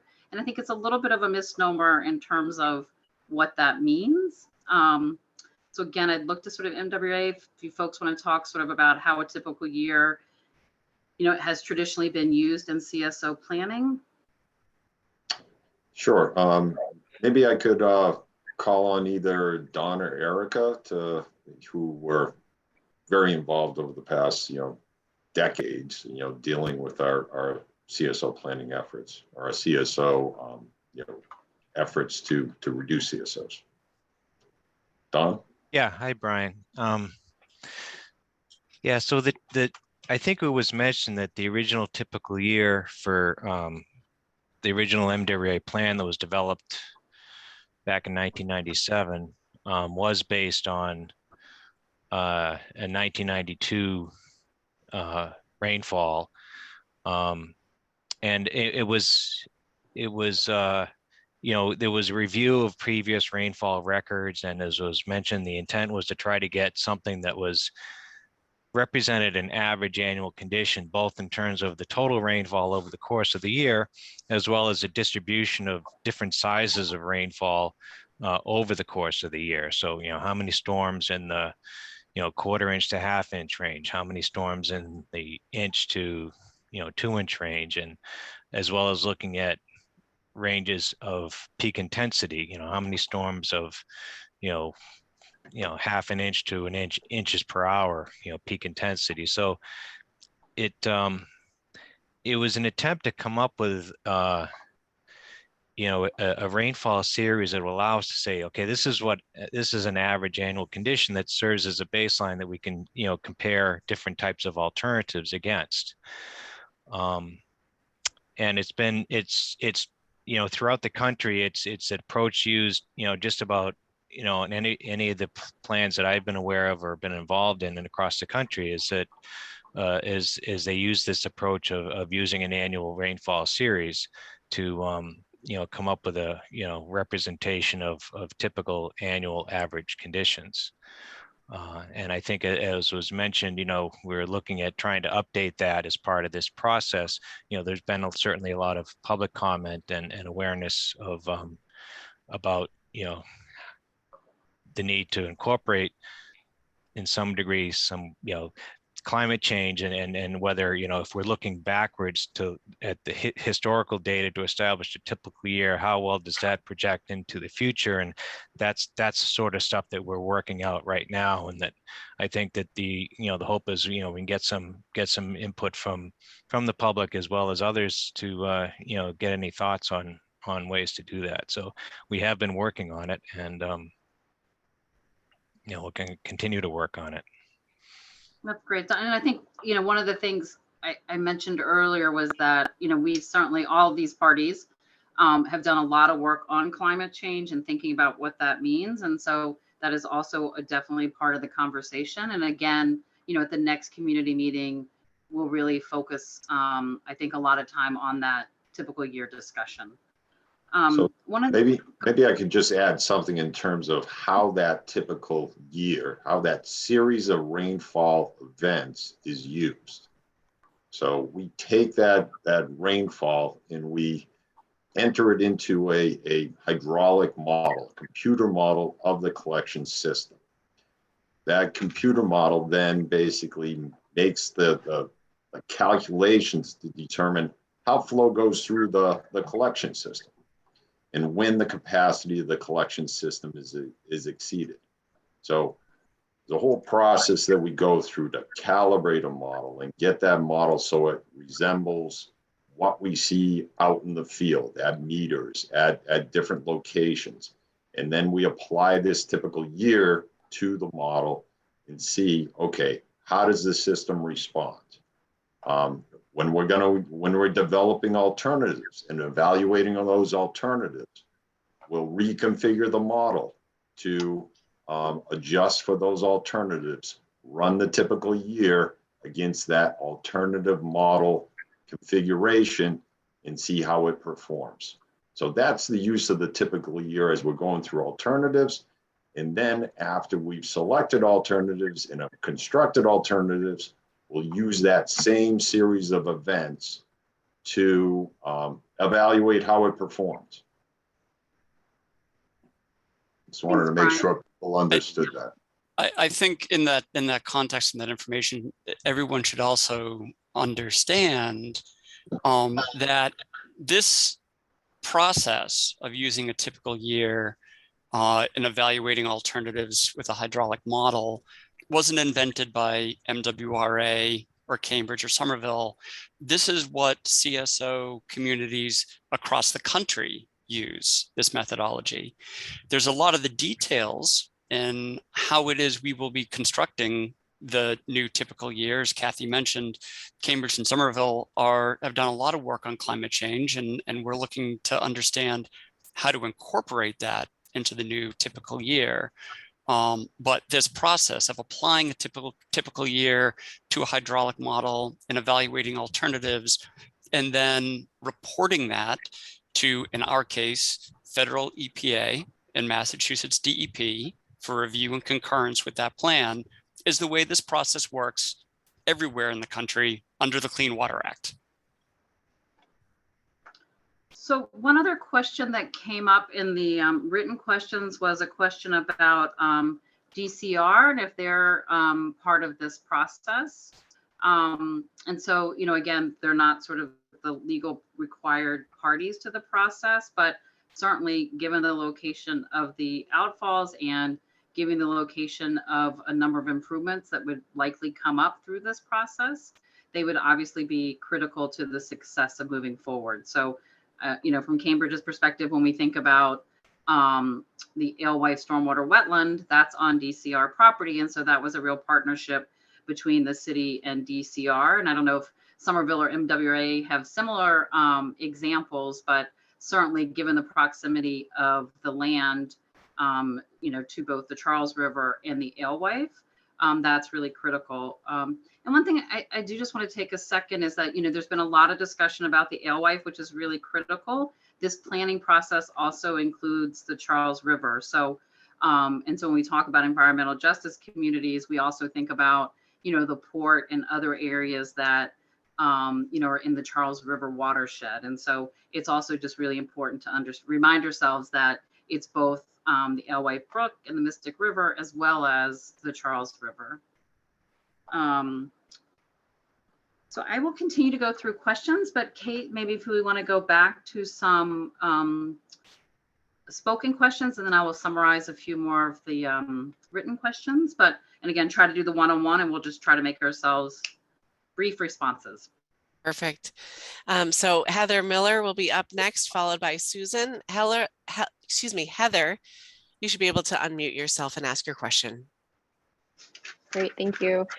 This is Heather Miller with the Charles River Watershed Association. And my question is regarding the process of developing the typical year approach. I know there's been a lot of talk about this tonight, and I understand from the presentation that the cities and MWRA are at the early stages of developing the new approach. And I really appreciate the commitment that's been expressed to including the public in that process, but I'm hoping that you can provide more specific details about the timeline for developing the typical year approach and how exactly the public will be able to provide input. It's been noted a few times, there's a tight timeline for this entire CSO control planning process. And I think it's really important for that reason to have more clarity and specificity about what is being envisioned for the development of the typical year. There's a lot of members of the public at this meeting tonight that are clearly very interested in participating in that process. And there's been some general references to getting input from the public, but it's still unclear to me exactly how that will happen. So I'm hoping someone can provide some more clarity. Thank you. Thank you, Heather. I can take a start. I mean, one thing, you know, I think all of the parties have recognized the tight time frame and have, you know, we've advocated to DEP and EPA to think about, you know, should we lengthen the process a little bit so that we can have more time for this kind of collaboration. So we are, you know, all the parties are really committed to engaging collaboratively with folks. We also know that takes time. So that's one piece of this discussion. I would say the other piece is, you know, we're actively right now analyzing rainfall data, looking backwards. We're also talking about, you know, understanding ways that we can think about how you could come up with, you know, future projections and what that would look like. We're in conversation with our own technical team, as well as Dr. DiGaetano, who I will say his name incorrectly, but from Cornell, who's been, you know, done a lot of work in this area. And so we're in that process now. And so, you know, I think it's, you know, probably, you know, 2 months or so before we could have a community discussion about that. But that we would obviously reach out to this full group and really encourage people to participate in that. Thanks, Kathy. We're going to go to Susan Stamps, and then it looks like one of our interpreters has a question. So we'll go to Susan and then to our interpreter. Susan, you should be able to unmute yourself and ask your question. Hi there, can you hear me? Yes. Oh, that's great, thank you. I am a resident of Arlington. I'm on the Arlington Tree Committee and town meeting member and very involved in local government. I guess my question is that as one of the other Arlington residents mentioned, they had been following the Cambridge and Somerville discharges into the Alewife Brook via the CSOs for, I think he said 20 years. I'm not sure how long it's been. I know it's been a long time. And I guess I have a fundamental question that my constituents in my precinct are asking me, which is why this is still happening. It's really kind of an idiotic, basic, no-brainer question, like, why is this happening? For example, like they just don't get how Cambridge and Somerville and the MWRA get to discharge their sewerage into the brook that and it goes into people's backyards who live along the Alewife Brook. And several years ago, the DCR created a beautiful walking path that connects the Minuteman bike path over to the path by the Mystic River. It's called the Alewife Greenway. Susan, if you could just wrap up your question. Okay, and it's right beside this really polluted brook, and it's just outrageous. And I would like to know when this is going to get fixed. That is my question. I've heard a lot of information. I have not heard when this is going to get fixed. Thank you. Thank you, Susan. I don't know, MWA, if you want to maybe speak to some of the requirements and sort of the system overall. And I mean, we talked a little bit about how it's evolved over time.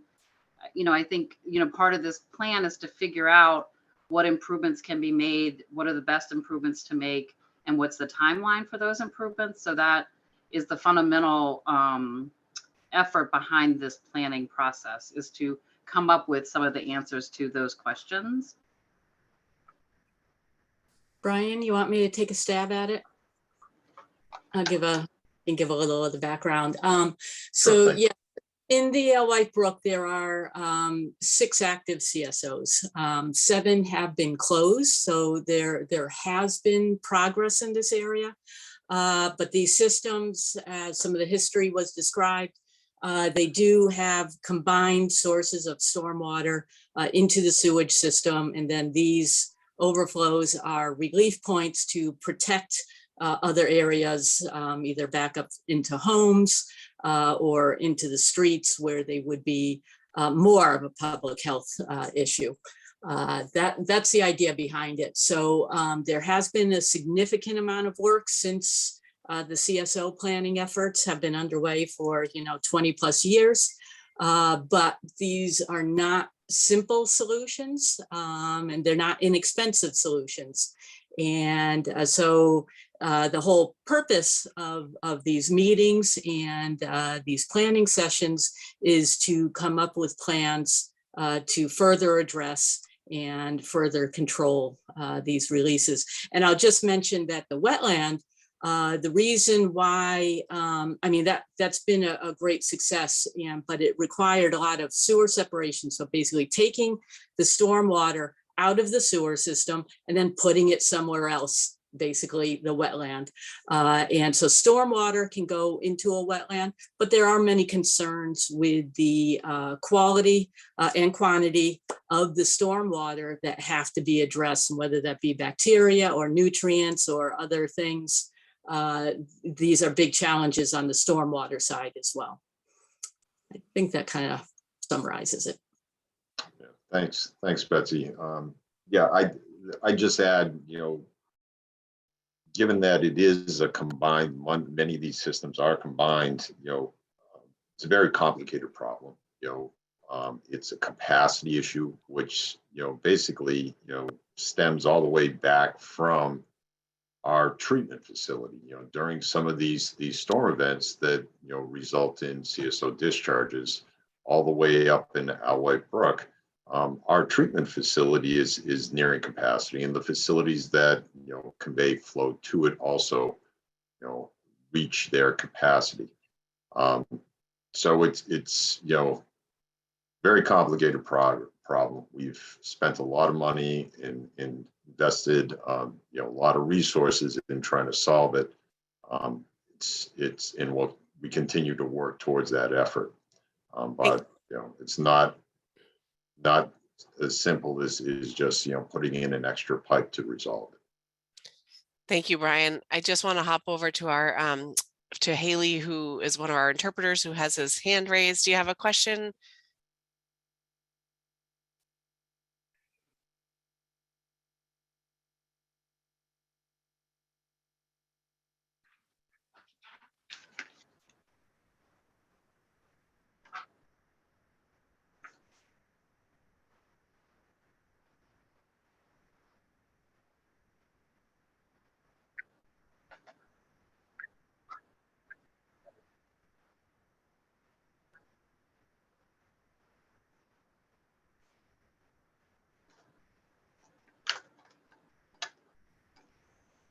I'm sorry, I didn't completely understand your question. I apologize.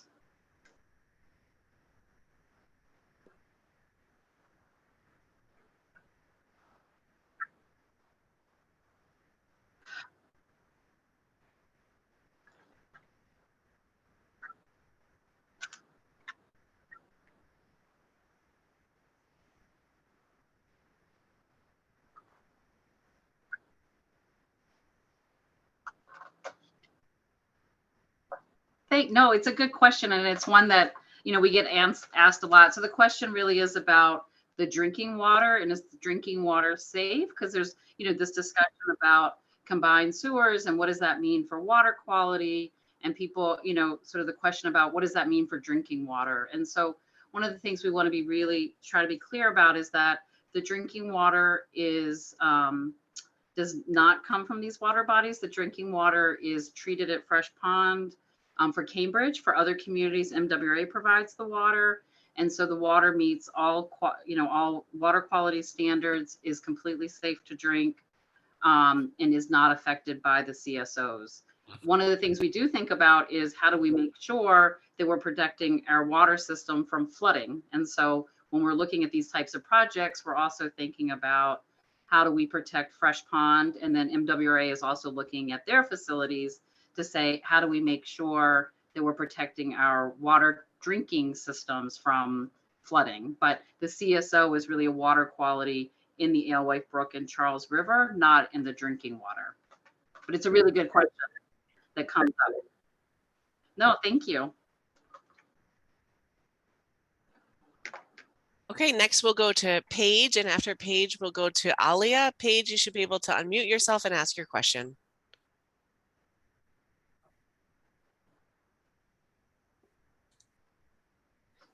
Hi, can you hear me? We can, yes. All right. So I'm an Arlington High School student.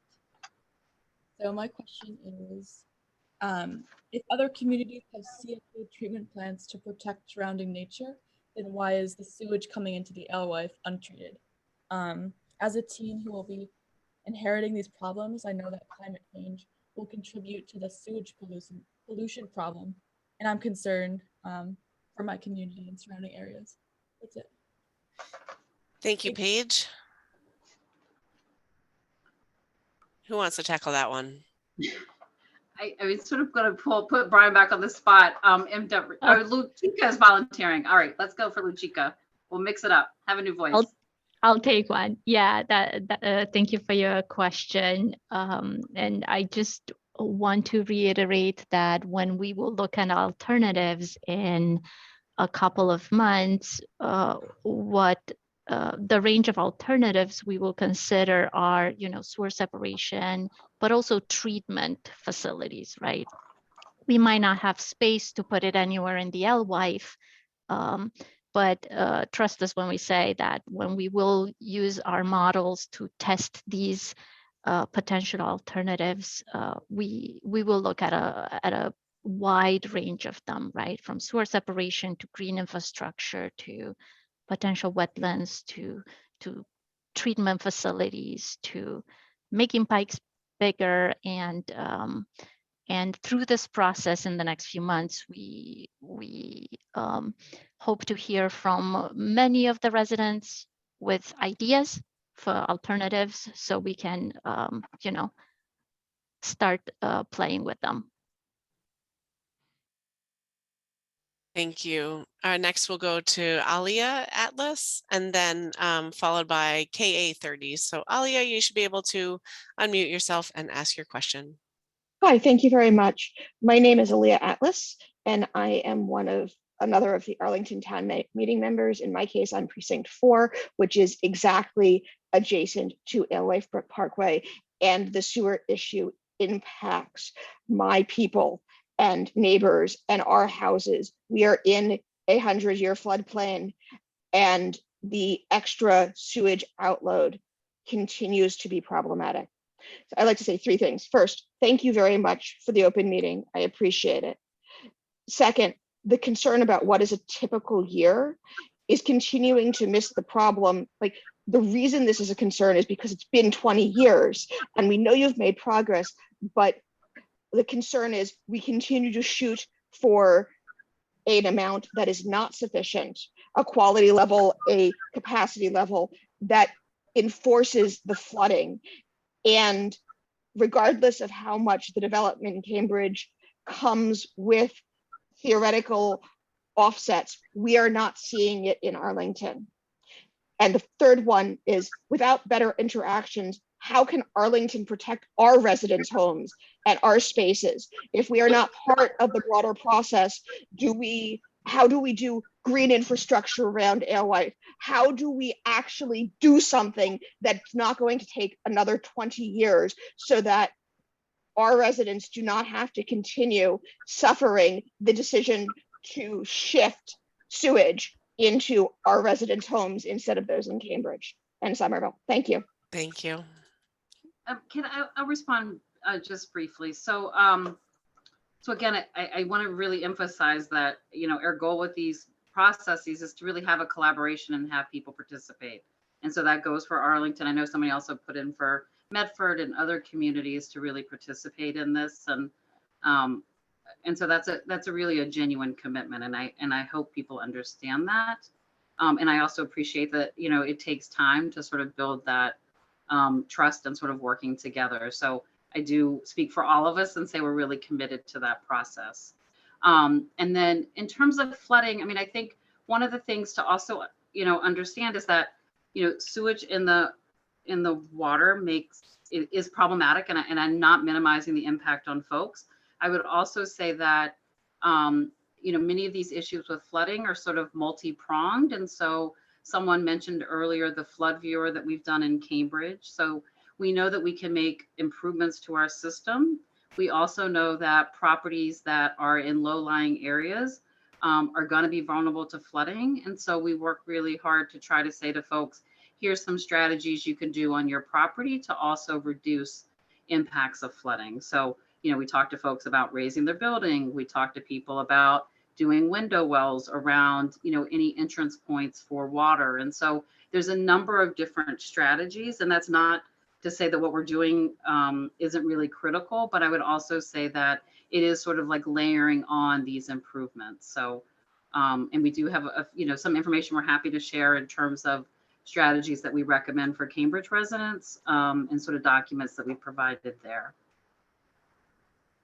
And I know go ahead. Sorry, Rich. Yeah, Somerville similarly has a flood ready page to help Somerville residents protect themselves against flooding. I'm happy to share that as well as a resource to Arlington, because it is a separate, it is somewhat separate but related issue.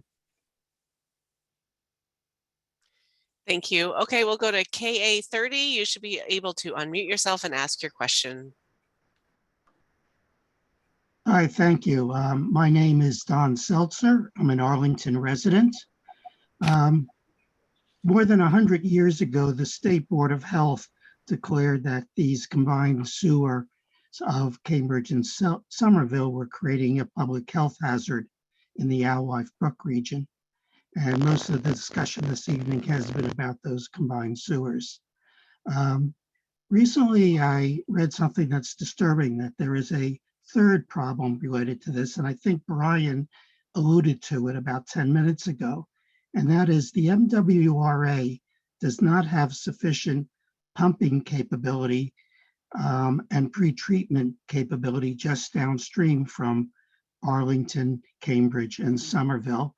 And as a result of that, whenever there are large storms, which seem to happen more and more frequently, they deliberately do a release in the upper Alewife area on the Cambridge-Arlington line, deliberately discharging some of this untreated water.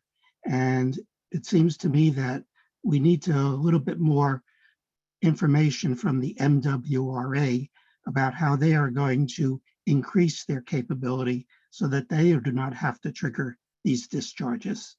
Thank you. Thank you. I do want to acknowledge the time. It is 8 o'clock and I think we will be losing our interpreters, but I will kick that one over to MWRA to address.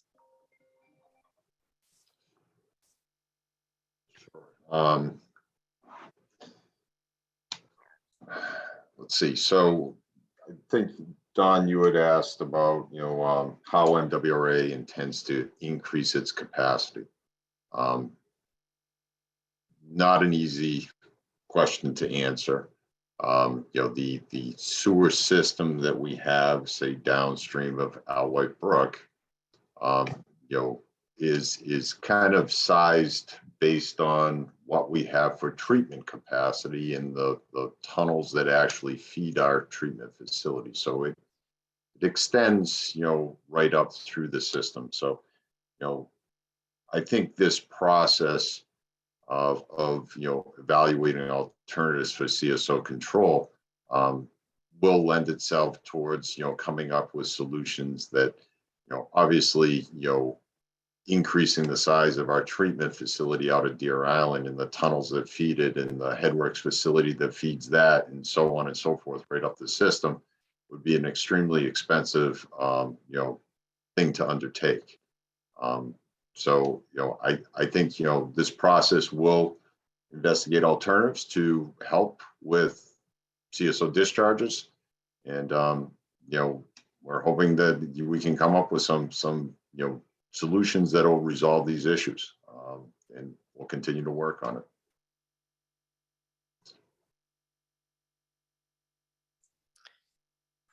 Okay, and we do have one more raised hand, KA5. You should be able to unmute yourself and ask your question. Hello, can you hear me? We can, yes. Aram Holman. Normally, when you have any kind of system that's overburdened, you don't add to the burden that it already has. Nevertheless, over the last 20 years, the Boston area has been adding to the burden of this system pretty significantly, with tens of billions of dollars of construction, all of which need more fresh water and all of which generate more sewerage.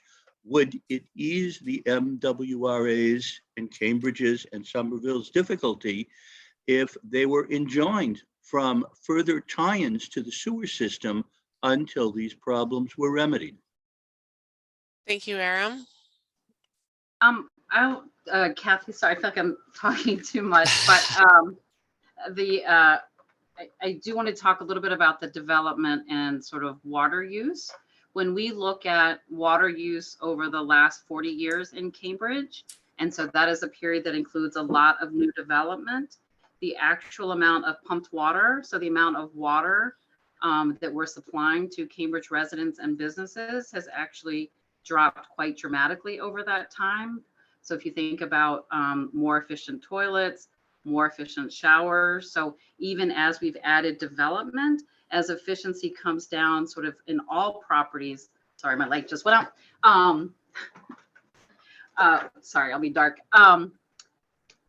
The actual amount of water being used in Cambridge has reduced substantially. So I think, and I can't remember the exact numbers, but I'd say it's close to 30 to 40% reduction from the 1970s when it was actually at its peak. And so again, it's about efficiency. And as we've added more development, even with that, the actual amount of water use has decreased. And again, as we look at new developments, particularly if you think about in the Alewife area, while they are adding volume, oftentimes they are on, you know, a lot of existing paved parking lots. And so they're not actually, you know, good development or anything green. And so we're actually able to incorporate improved stormwater management and decreases to the overall sewer system with development. So you're actually able to make improvements with that development. Yeah, I think that's an important point to make. Both Cambridge and Somerville do require the same thing of developers. If you take a look at any place in Cambridge or Somerville, we are already 100% developed. What we are talking about is redevelopment. And what is currently in Somerville and a good portion of Cambridge is almost 100% impervious. So any development that we permit, we look for greening those areas. And in Somerville, increasingly, we also require stormwater storage tanks on site for to store the water during the rainstorms when are also coincident with the CSOs. So what you find is that these developments actually help reduce CSOs rather than exacerbate them. And they also give us money. Cambridge has always had a lot of money. Somerville has never had any money. And we finally have a revenue stream, so we can afford, you know, positions like mine, and we can actually build stuff. So there's a side benefit. Thank you.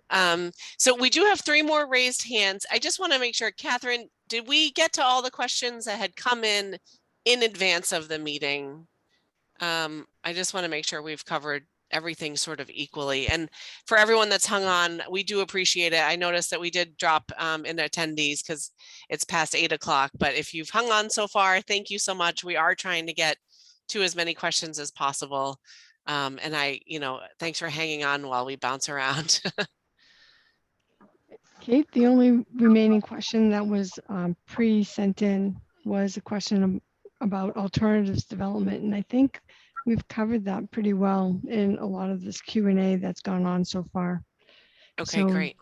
So I'm going to jump back to raised hands. If we just want to review any that have come in like via the Q&A that we might have missed, we can wrap those up afterwards. So let's go to Gwen. Gwen, you should be able to unmute yourself and ask your question. Hi. Hi, Gwen. I guess I don't have the capacity to be on video. So I have 2 quick questions, and they are whether, and I apologize, you scheduled your meeting during my hula class, so I got here late, but I would like to know whether we are going to do collaborative brainstorming charrette style sessions before the alternatives are decided upon, involving the watershed and the advocacy groups in like at least one charrette style meeting per watershed. That's question 1. Question 2 is whether I&I compensation for development feeding into Alewife CSOs, whether that I&I compensation is being spent, deployed to ameliorate the situation in the Alewife subwatershed.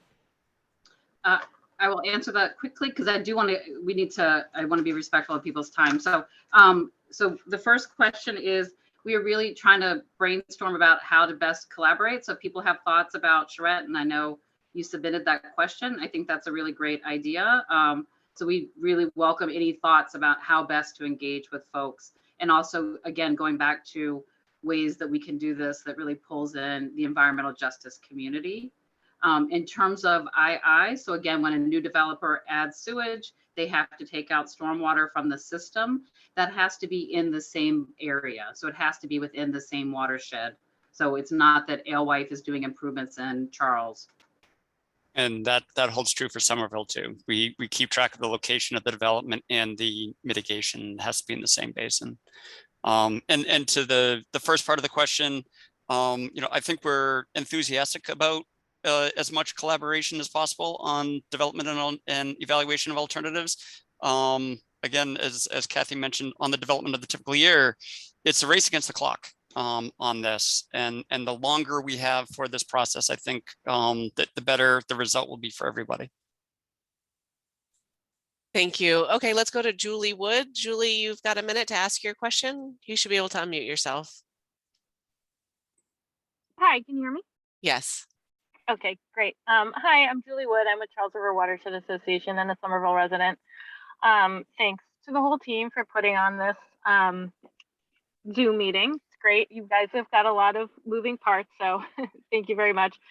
I was similar to Gwen. I was sort of wondering how best to submit the ideas and engage with you. Like, how can residents submit ideas?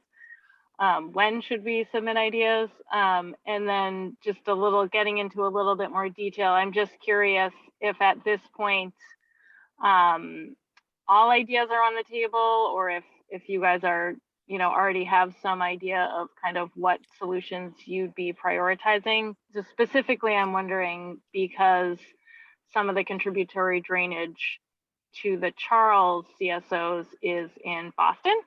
So that would be, either private property or land owned by Boston.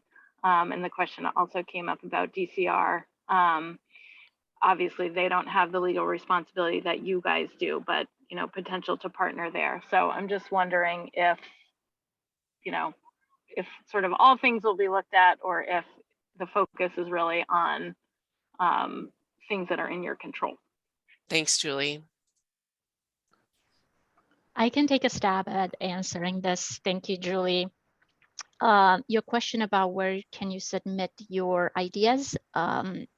Right now, we are still working on a best strategy public engagement process for how to move forward with the next meetings. But in the meantime, I encourage everyone that has ideas to submit them to me, Catherine Woodbury, and Brian Kubaska. We will start keeping a spreadsheet for now as we come up with like some online place that we can all share, because we are three different entities, right? We all have our own websites, our own way of doing things. So we are working right now with our communications group, our translator groups to try to come up with the best strategy that we can have to reach as many people as we can. And at this point, all alternatives are on the table. We have not started the modeling. We had not started prioritizing anything, right? Right now, as Kathy has said, we are working really hard on understanding sort of the recent precipitation and how to best, and future precipitation, and how to best take that data and use it to evaluate whatever alternatives we will come up. So I definitely encourage everybody to send their ideas, right? We, as engineers, most of us, we have our toolbox of solutions that might not be the best. So yeah, definitely send those to us, and I'll let Kathy the only thing I was going to add with Luchika is that a number of the written comments and the question and answer also relate to this. So, and again, just to sort of highlight that we're hearing folks, and sewer system infrastructure upgrades, question about, make sure you're evaluating dredging or dechannelization of Alewife Brook, wide-ranging project, major facility upgrades to MWA regional system, looking at the Caruso pump station. Let's see, there were some other ones about the green infrastructure, making sure we're looking at flood control, specifically gray and green infrastructure on DCR property and at Dilboy Park. So we've gotten a lot of very specific suggestions. So that sort of speaks to what Luchika said, will be evaluated as part of the full volume of options. Thanks, Kathy. All right, I have two hands left, and we're going to go to them, and then we are going to wrap it up. So Stephen Perkins, you should be able to unmute yourself and ask your question. It's been covered, thank you. Oh, okay. Thanks, Stephen. That was quick. And then after Stephen, we have Beth. Beth, you should be able to unmute yourself and ask your question. Thank you, Beth Malofchek, town meeting member in Arlington. And thank you very much for the meeting and for the opportunity for the public to speak.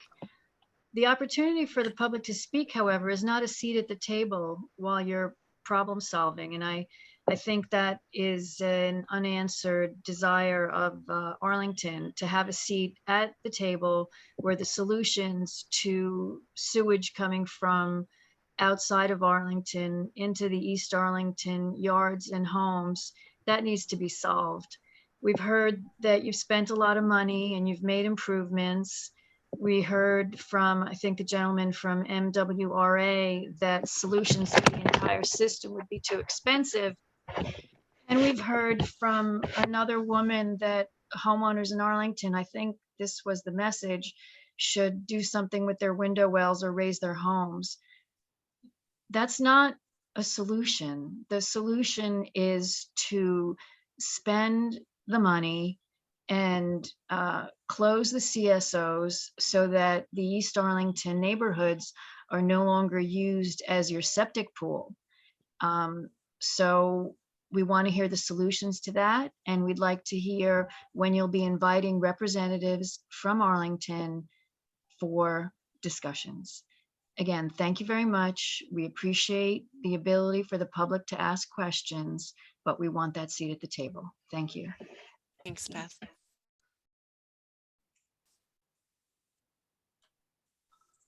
I can talk a little bit about the flooding comments. So one of the things, and I think we just want to be really crystal clear, is that solving CSOs does not eliminate all flooding. And so that's where my comments are coming from in terms of there's things we can do to improve our system.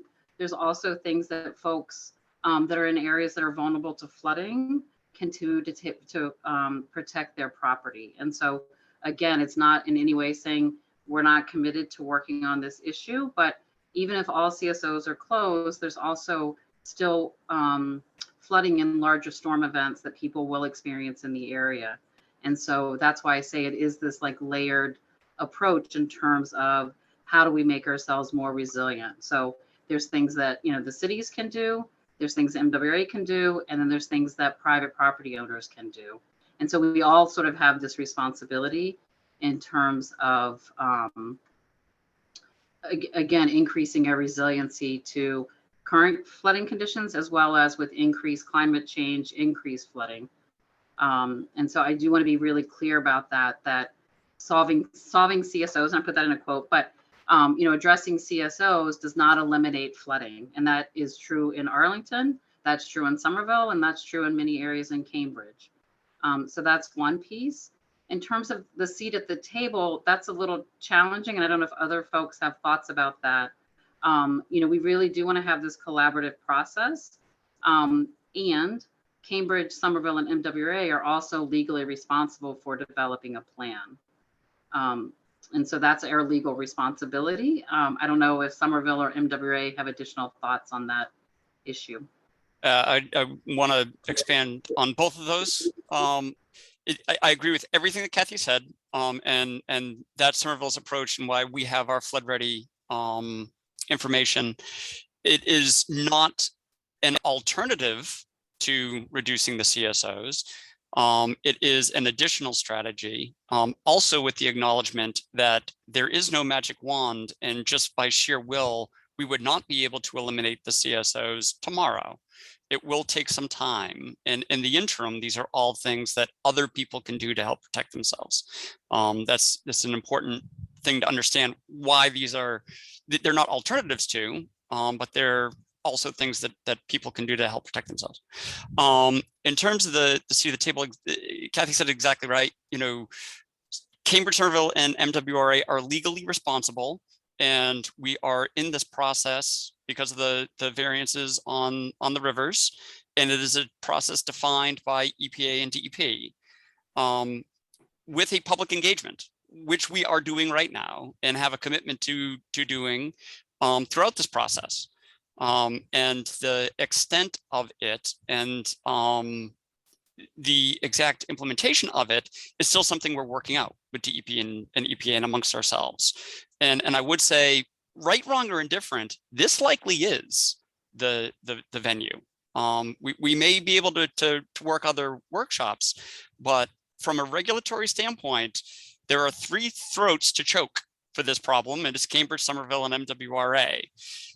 There is not an Arlington throat to choke unless you're offering massive financial solutions to this, at which case we would very happily invite you. Or to host a treatment facility. But I just also want to add to something that we're talking about, the flooding, and people I'm seeing in the chat and in the questions that once CSO is removed from the stormwater, then the water is clean. And I just want folks to know that flood water, whether it has CSO in it or not, is not clean water, so that you have to protect yourself from that water as well.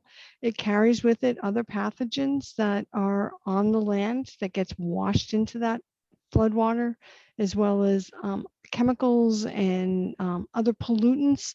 And that's the subject of other permits that all of our municipalities, Arlington included, have to abide by, and it's called the MS4 permit. It's another EPA permit that regulates the discharge of stormwater. And so we're all communities in the Mystic and in the Charles are working on improving the quality of stormwater, but stormwater is not necessarily clean. And so flooding from stormwater is not something that you should feel comfortable with alone. Yeah, I mean, it still may have bacteria in it from other sources.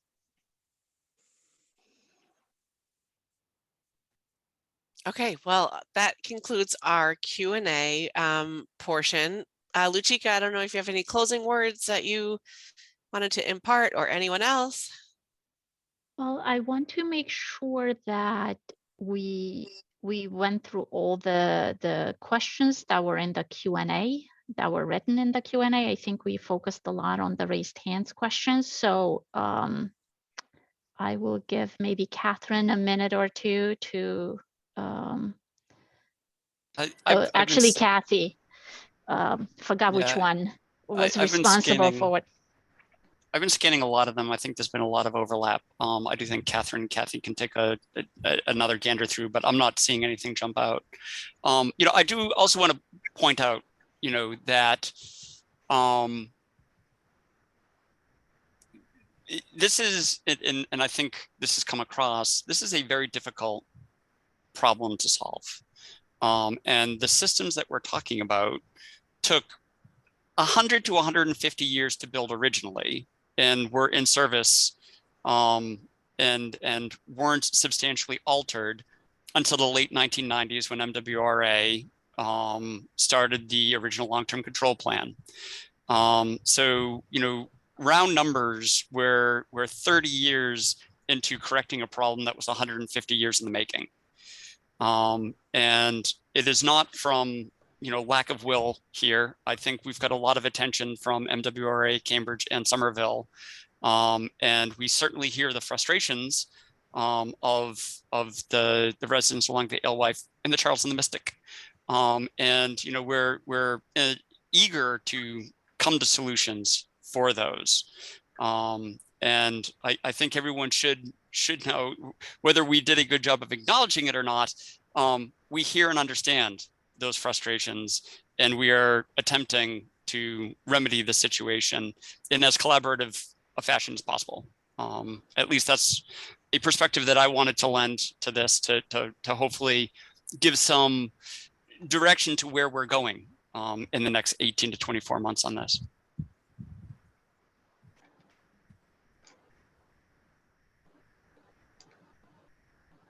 Yeah, I checked Luchika, and I think we have, covered the broad themes. So between the combination of the questions.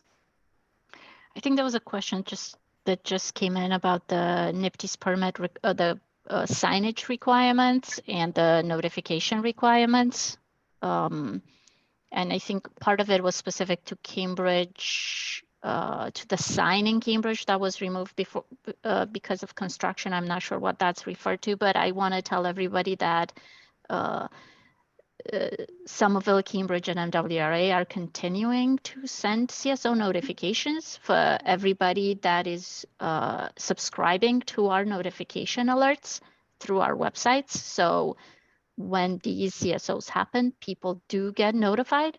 You know, we notify EPA, DEP, Board of Health, and everybody. And starting actually next week, the notifications are going to be more, what's the term that I'm thinking of right now? There will be expanded, enhanced. Expanded and enhanced. Thank you, Wet. It's late. So if you want to receive CSO alerts from any of the CSO communities, I think including Chelsea and Boston, you can go on their websites and subscribe. And I'm not sure about the sign. We are also working on installing new signs at more locations around the waterways and all the public access roads. We are working collaboratively with all the CSO communities in the area and the Board of Health of all the other municipalities impacted, Arlington, Medford, Everett, and all those. So just wanted to respond to that question. But also, if signs do get vandalized and stolen, so we will certainly have our maintenance people go out and check and make sure that our required signs are in place.